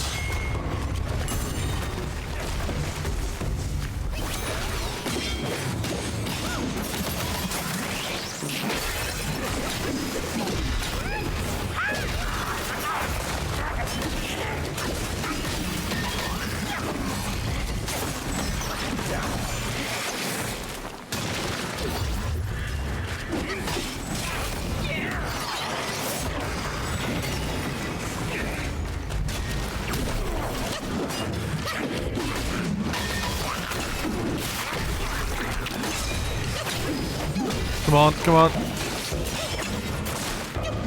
Thank fuck.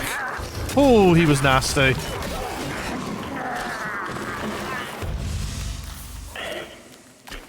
Death Stinger, drinks and soaks.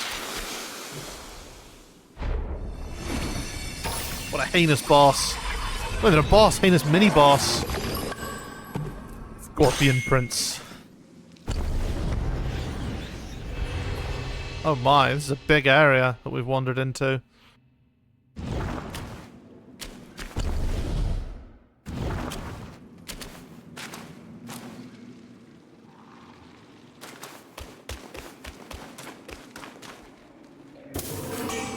Ooh, we love our fragrant vines.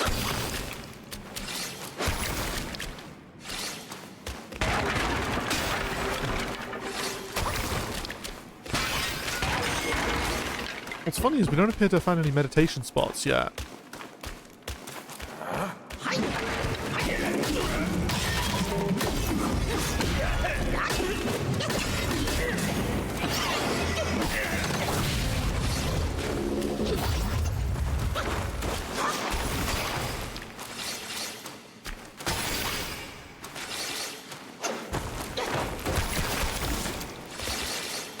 Squash the big things.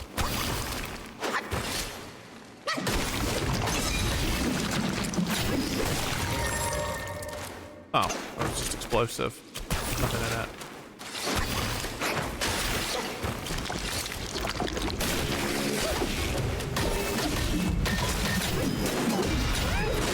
Bam! Let's go.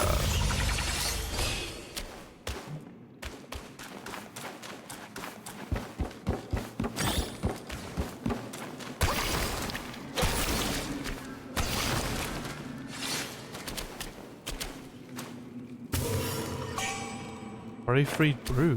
Ooh, more drinks. You know what? Credit where it's due. There's been a lot of we've been earning a lot of cool stuff here.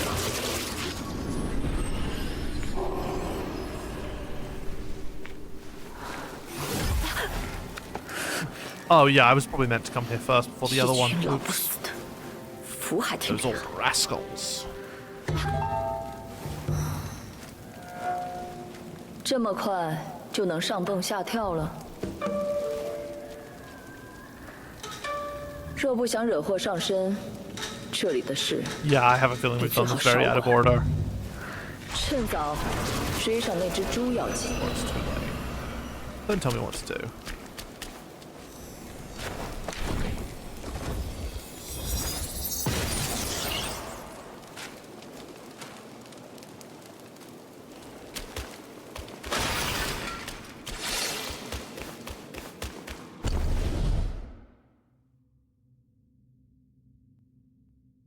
I'm gonna double back and go into that treasure room. Then we'll double back to do this bit.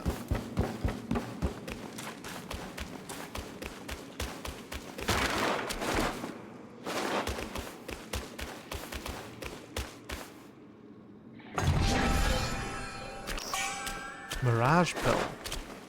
Formulas. Lovely. We can make new stuff. You know me, I love stuff.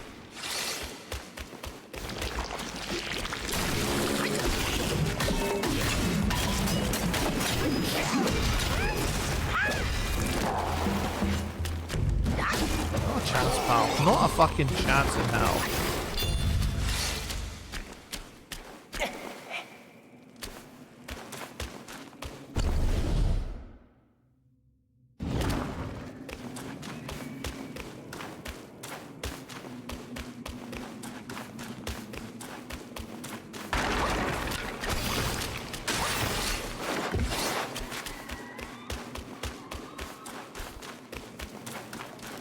I am already so over spider caves.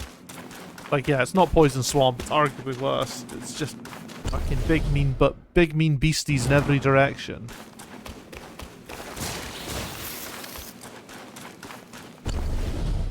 Oh, okay, yeah, it literally is just this bit.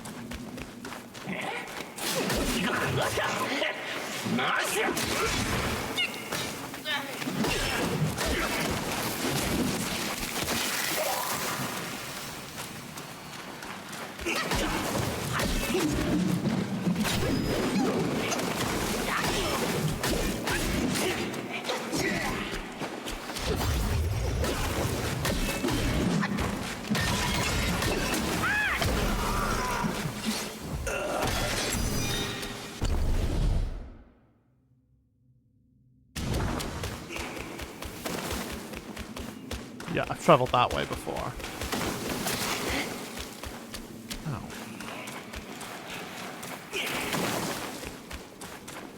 Little fucking bastard.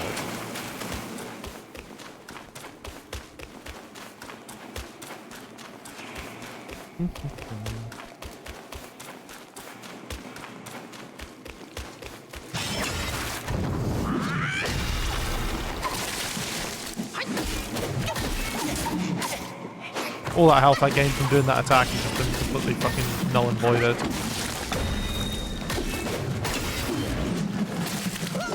But hey, I get some will for it. I get some will for my troubles.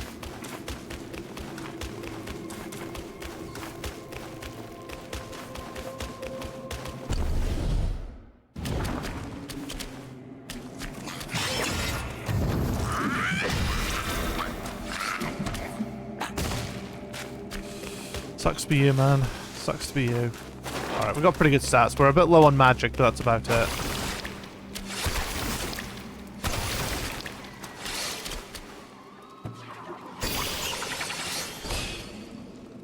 Or mana, I guess, not magic.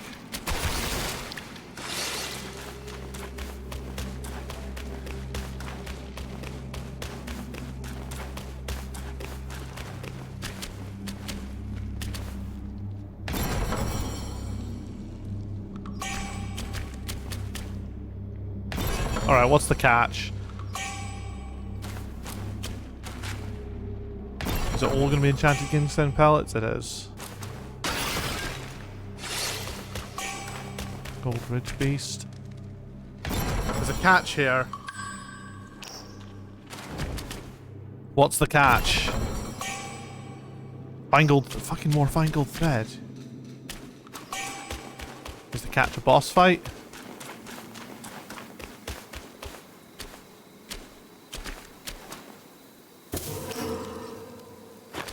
What on earth is going on? It just let me have all those treasures. That's not right.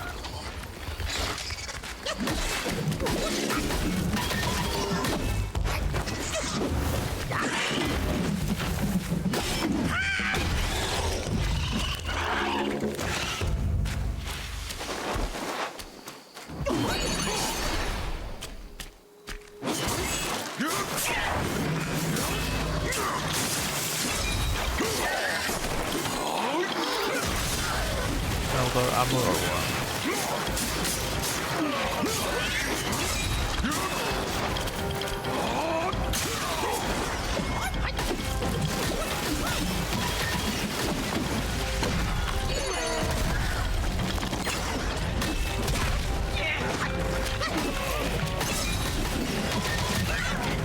Doesn't even feel like a boss, man.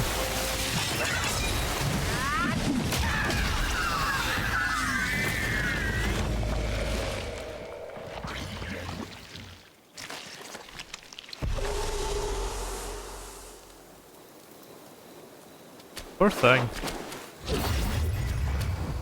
All that happened to me is I fucking got poisoned and used up the last. Well, I'd already used up the last of my mana because the transformation doesn't cost mana.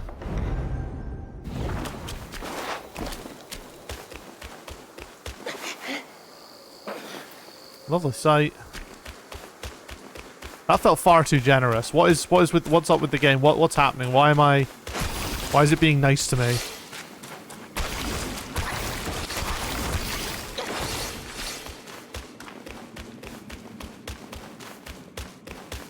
Alright, the ad break's about to start, but I'm just going to keep going for another 20 minutes. I'll go and craft a load of stuff.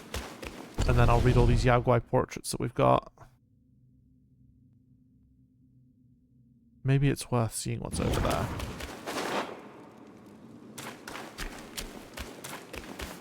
Just maybe.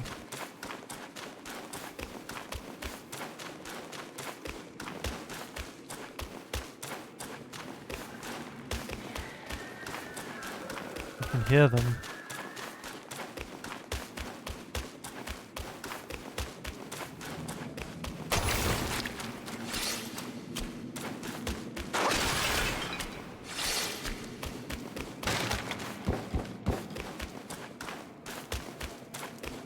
Hear the monsters scurrying about, but I can't see anything. At least not immediately.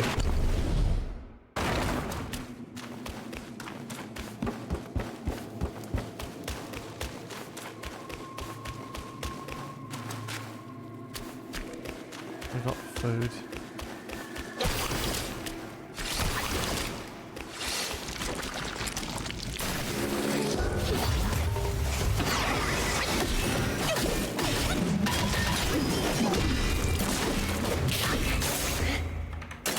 Bastard.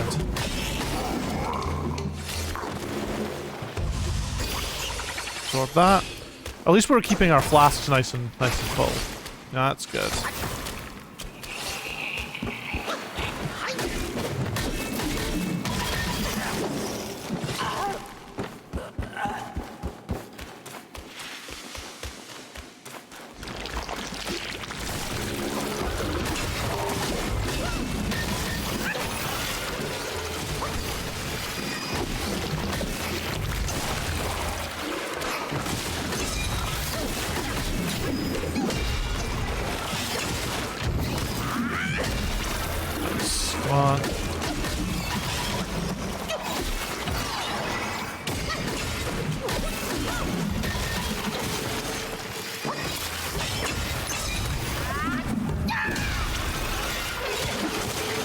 Big one dealt with, now it's just little idiot. Dealt with. All dealt with.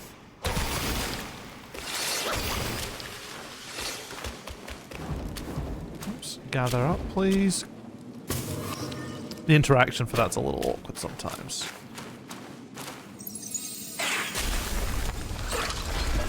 Alright then. Come on.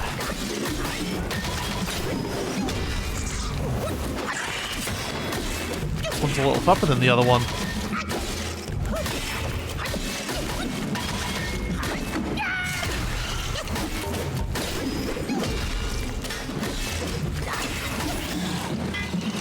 Oh, we got monkey head fungus. Nice.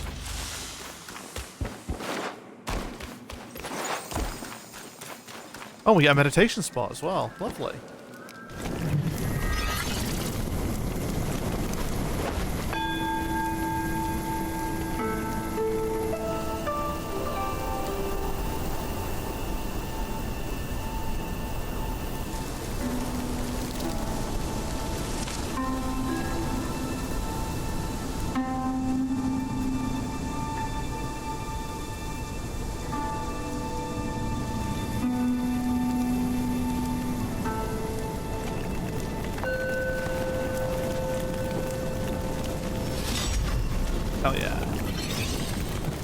We do like them. A free spark is always good.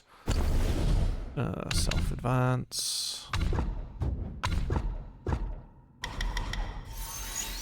There we go. Our attack's at max. Our attack is like maximally enhanced. We can start focusing on some other shit now, which is cool. Goat skull.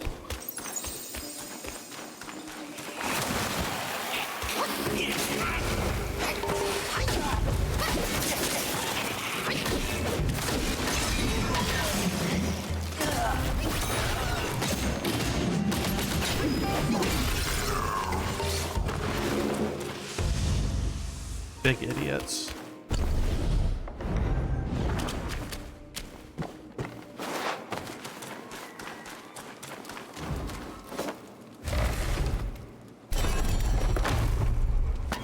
What have we got here?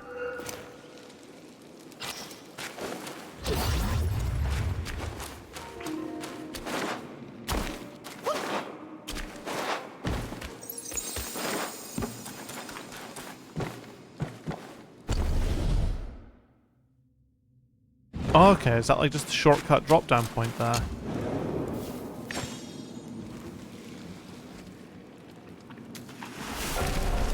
Alright, brew.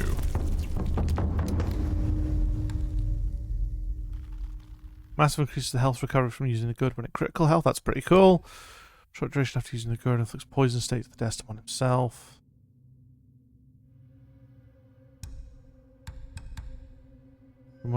Use maximum health for a short duration. Interesting.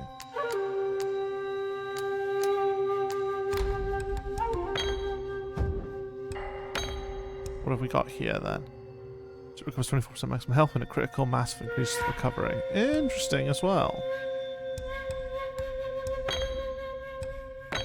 But I like the 3 soaks as well. It has to be said. Craft.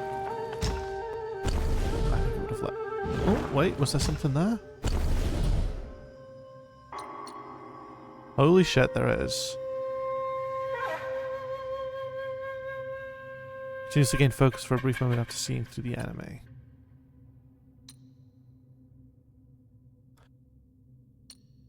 I do lose 5 crit. The attack remains unchanged. I'm in no rush.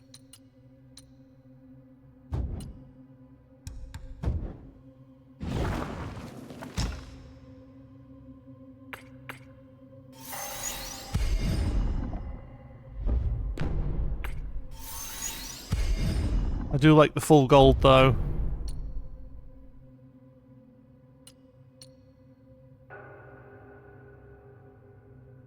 We can make those.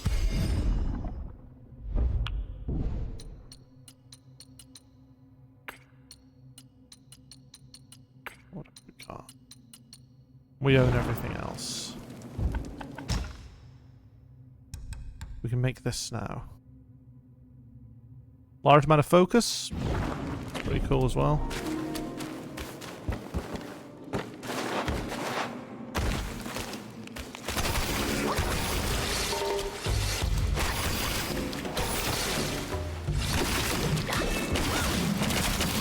Let's see, is this literally just a shortcut to that boss that we've already fought?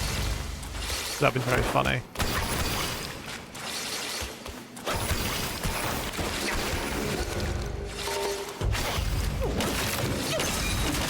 Maybe the next stream will be the one where we read out the stuff. I just don't know if I can be. We can maybe read the boss ones, but leave the lesser ones for another stream. Yeah, it's literally just a shortcut into the Centipede boss arena. That's cool.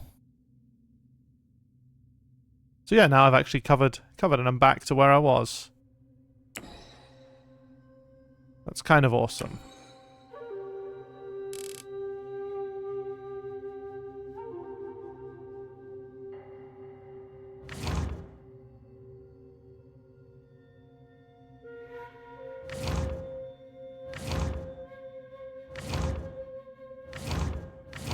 Obviously not fully explored, because like I think I fell down kind of early, but yeah.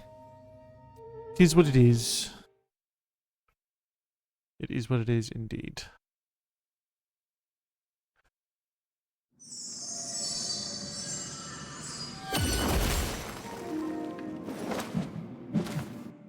Alright, should we read at least some of these? Let's have a look. Let's have a look at everything here. So many spirits, and I'm not using any of them because I'm a little shit.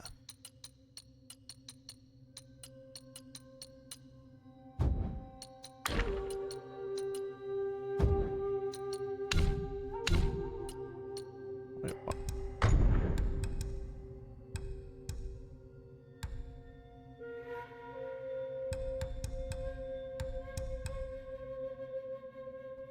Okay. Upon using the gourd, fully recovers the health for all duplicates nearby.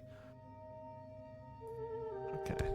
The gourd grants moderate amount of burn resistance and immunity from lava cover terrain for a short duration.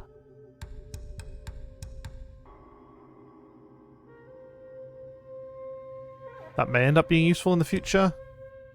Don't need it right now.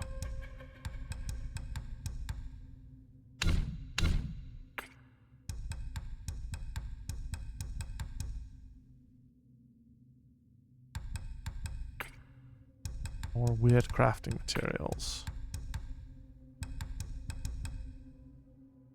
One used again considerable amount of might. Visited the Queen Mother, craft the 12 mirrors offering among these wanted you able to reflect the body's internal organs known as the bone reflector mirror of Chin. Let's morph these ones.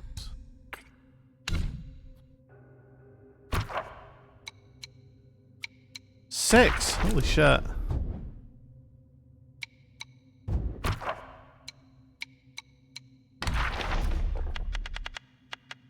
No, we'll leave the rest of the outliers for another time.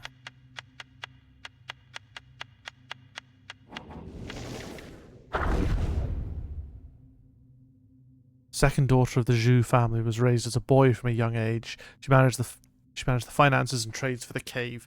Due to her straightforward and generous nature, she had the most interactions with the stewards outside of the mountain and the lesser Yaoguais in the village of Langji. Because she was busy with the numerous affairs, the lesser Yaoguais had fixed times to report and offer tribute to her. Most of these Yaoguais, who were on good terms with her, both respected and feared her.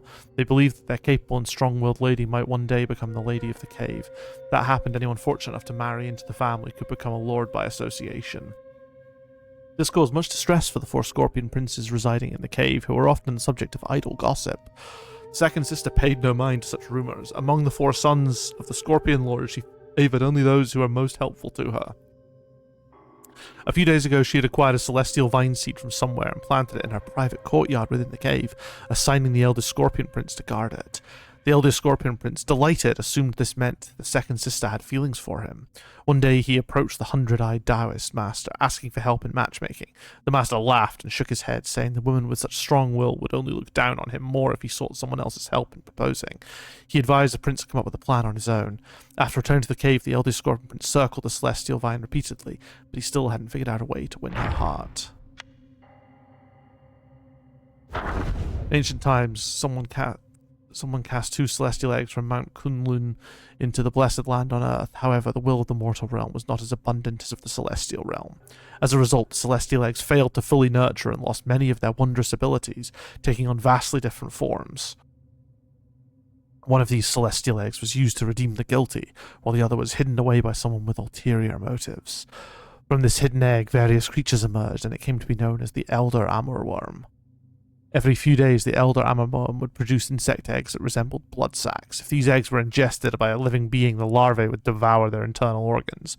Depending on the innate differences of the larvae, the host would undergo a transformation, turning into one of many types of insects. Oh, so it's the cause of all the mischief we've been seeing. If the eggs of the Elder Ammerworm were not ingested, they would naturally hatch into an ordinary Ammerworm. These ordinary Ammerworm would spin silk to create cocoons which would be used to trap their prey.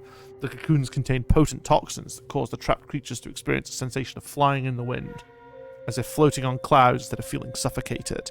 However, prolonged exposure to these toxins led to abnormal changes in their bodies over time. Some practitioners attempted to use this method to temper their bodies and enhance their powers. However, it was ultimately considered a deviant practice that easily led to loss of sanity. Since the celestial egg entered the mortal world, many have fallen victim to its poison. The Ammerworm, despite its terrifying appearance, is not adept at combat. Aside from spewing filth from its mouth, it possesses no remarkable abilities. However, its continued existence and proliferation in the world suggests that it must provide some unknown benefits to certain individuals. Centipede Y. In bygone days... Chunky one. In bygone days, a young man embedded on a journey to the webbed hollow seeking vengeance. However, his quest took a dark turn when he was captured by Yaoguais and thrown into the bone vault. Falling into a deep pit, he landed in a lair of large insects. Despite suffering a broken leg, he managed to survive. As he looked around, all he could see was skeletons and remains, filling him with despair. In the midst of his despair, he felt a sharp pain in his leg. A massive centipede as long as a person had bitten him and torn off a piece of his flesh to devour. Filled with terror, the young man instinctively grabbed a stone and viciously crushed the centipede until it burst apart. Only then did he realize that the stone he used was a human skull, which he quickly discarded. To his surprise, he noticed that the pain in his injured leg had subsided. Curious, he applied some of the centipede's pus to a scraped arm, and the pain diminished, likely due to the numbing effect of the venom. The revelation sparked an idea in his mind. He tore strong silk threads from the cocoons surrounding the pit and found 2 leg bones to serve as support for his broken leg. Exhausted from the ordeal, he rested, but soon heard rustling sounds around him. He searched for the source of the noise, but it abruptly ceased. Suddenly, a giant white ball descended from above, bouncing several times before unfurling into a massive centipede, hundreds of times larger than the first one. Swiftly, the young man curled himself into a ball, mimicking the centipede's movement to confuse the colossal creature. At that moment, more objects fell into the pit, empty skins and remains. From them emerged a swarm of smaller centipedes, feasting on the discarded scraps. They passed by the young man, mistaking him for one of their own. Realizing this, he began to imitate their behavior, observing their habits and assimilating into their society. After 10 days, he finally managed to escape the webbed hollow. Basking in the daylight, he came to understand that dwelling on the past would not allow him to live a fulfilling life. Returning to his hometown, he sought to lead a peaceful existence. However, the weavers, aware of his visit to Zhu's estate, gathered at his doorstep, demanding that he retrieve treasures from the estate. Forced to hide from them, he found no respite from the turmoil that surrounded him. Bodhisattva's right hand. In the olden days, a pair of enormous arms were brought into the webbed hollow by a Taoist. The lesser Yaoguais had no idea of their origins, but judging by their form, they must have once belonged to a divine being.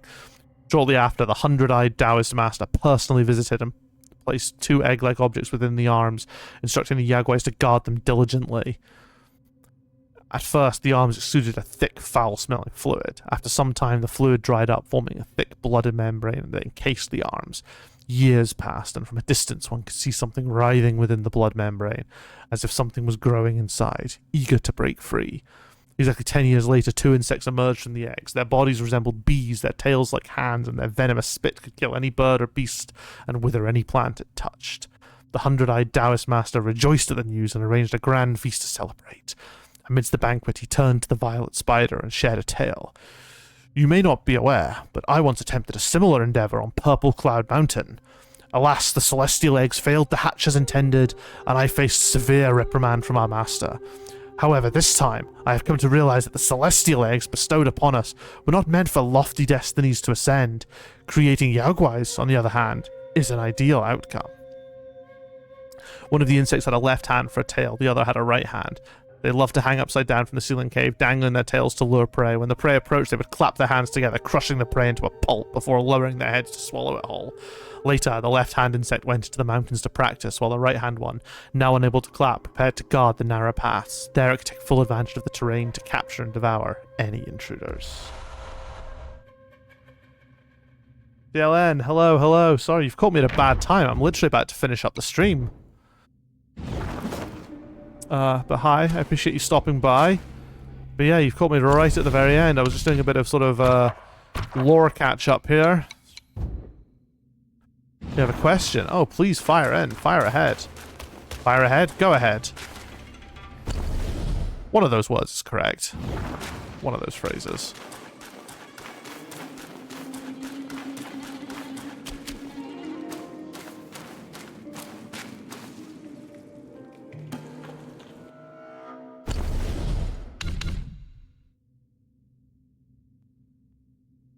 Do you know where is the monkey to upgrade your potion? I do, yes. We should probably actually go see him. Thank you for reminding me. Yeah, he's just here.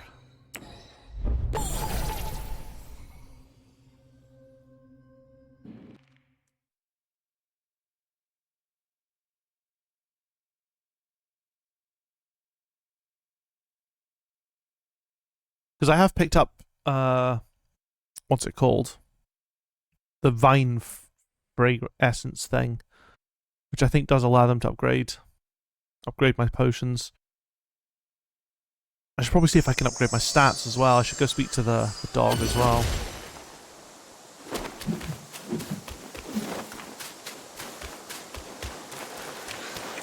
Wait, because it's French, I have to translate the checkpoint. No worries. Well, you'll see him because he's got an icon here. But it's just, if you just go into the first act, it's the southernmost checkpoint.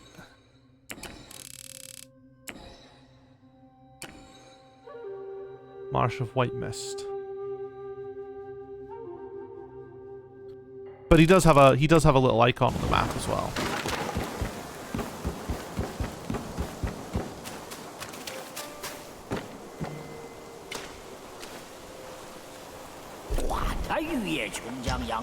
Oh, we got stuff to sell as well.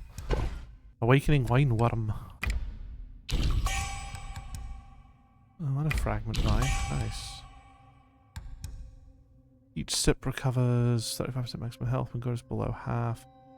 When go grants considerable amount of focus. Thanks so much. No worries. We'll take that. I don't know if we'll equip it or not. Oh, when we get the left hand, we get this.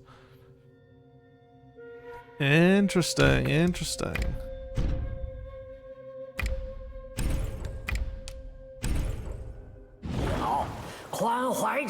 Brew. Yeah. Upgrade drinks.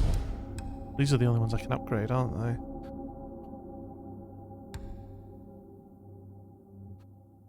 Use the number of slots for soaks.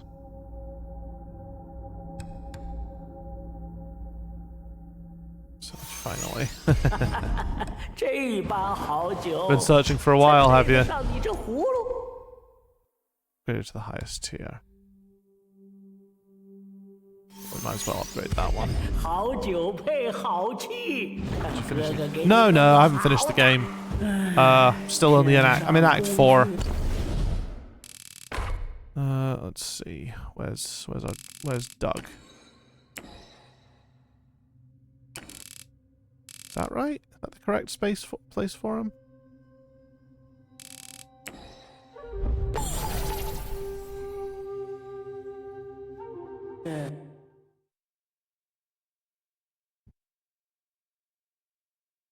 Good luck in Chapter 5. Well, I'll let when I get there. I mean, I'm still fairly early into Chapter 3.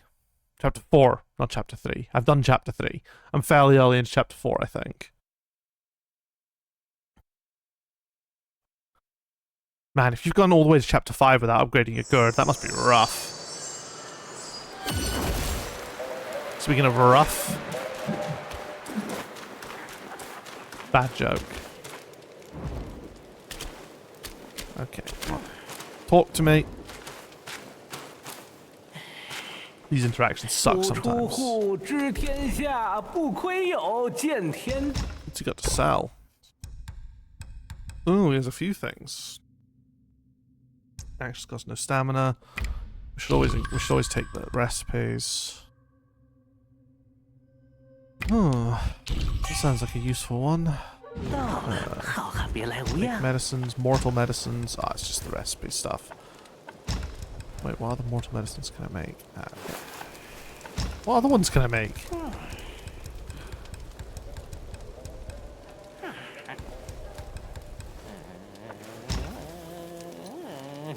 Okay, I've got 9 mind cores, so that's cool. Defense, I feel like I'm okay. Health, I'm okay with.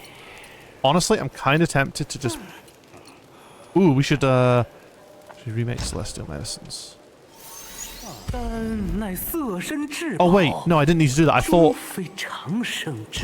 I'm an idiot. I thought the poison resistance was from the medicines. I'm a dumbass. We'll get defense up to 250, I think. Let's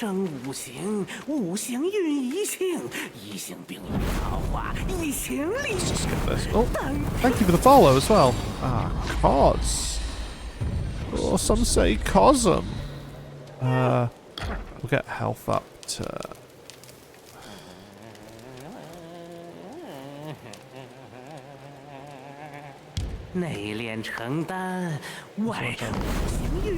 Yeah, I mean, I'll be finishing up fairly soon, but I generally try and play this like once or twice a week. That health almost feels unnecessary. Honestly, mana is probably what we want. I think I'm fine for stamina. I don't think I need the resistances specifically, so we'll just put the rest into mana so we get more spells. 察天地动静之机，探炼成法。 60 mana seems pretty good. Yeah, that's pretty huge, actually.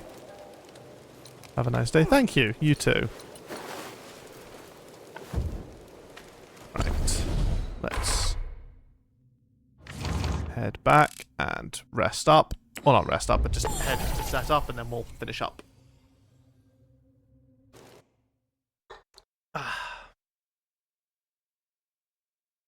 I feel like we made some good progress today, actually.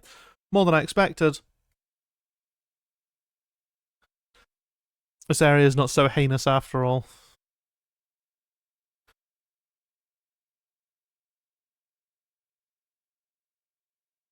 Ugh, I need to clean up my flat a little bit. Or tidy up, I guess, rather than clean up.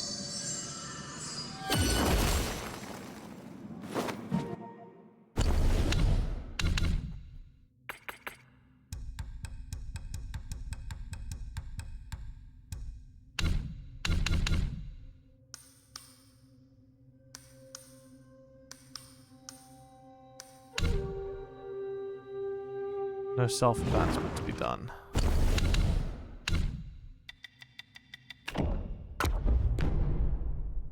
Confirm? Yes, I am sure. I think we only died twice tonight. Maybe 3 times? Twice or 3 times. I want to say it's only twice, though. Cool. Cool, cool, cool. Good session. Easy bosses. We are clearly very powerful. Playing the game a lot just makes you really strong, it turns out. Who'd have guessed? So hopefully the bosses pick up in difficulty a bit. Although, hopefully it's not just like, oh, we're gonna poison you and that's the difficulty, because that would suck. Ugh, I'm yawning away now. But we'll see, we'll see. Cool, okay, ending recording there.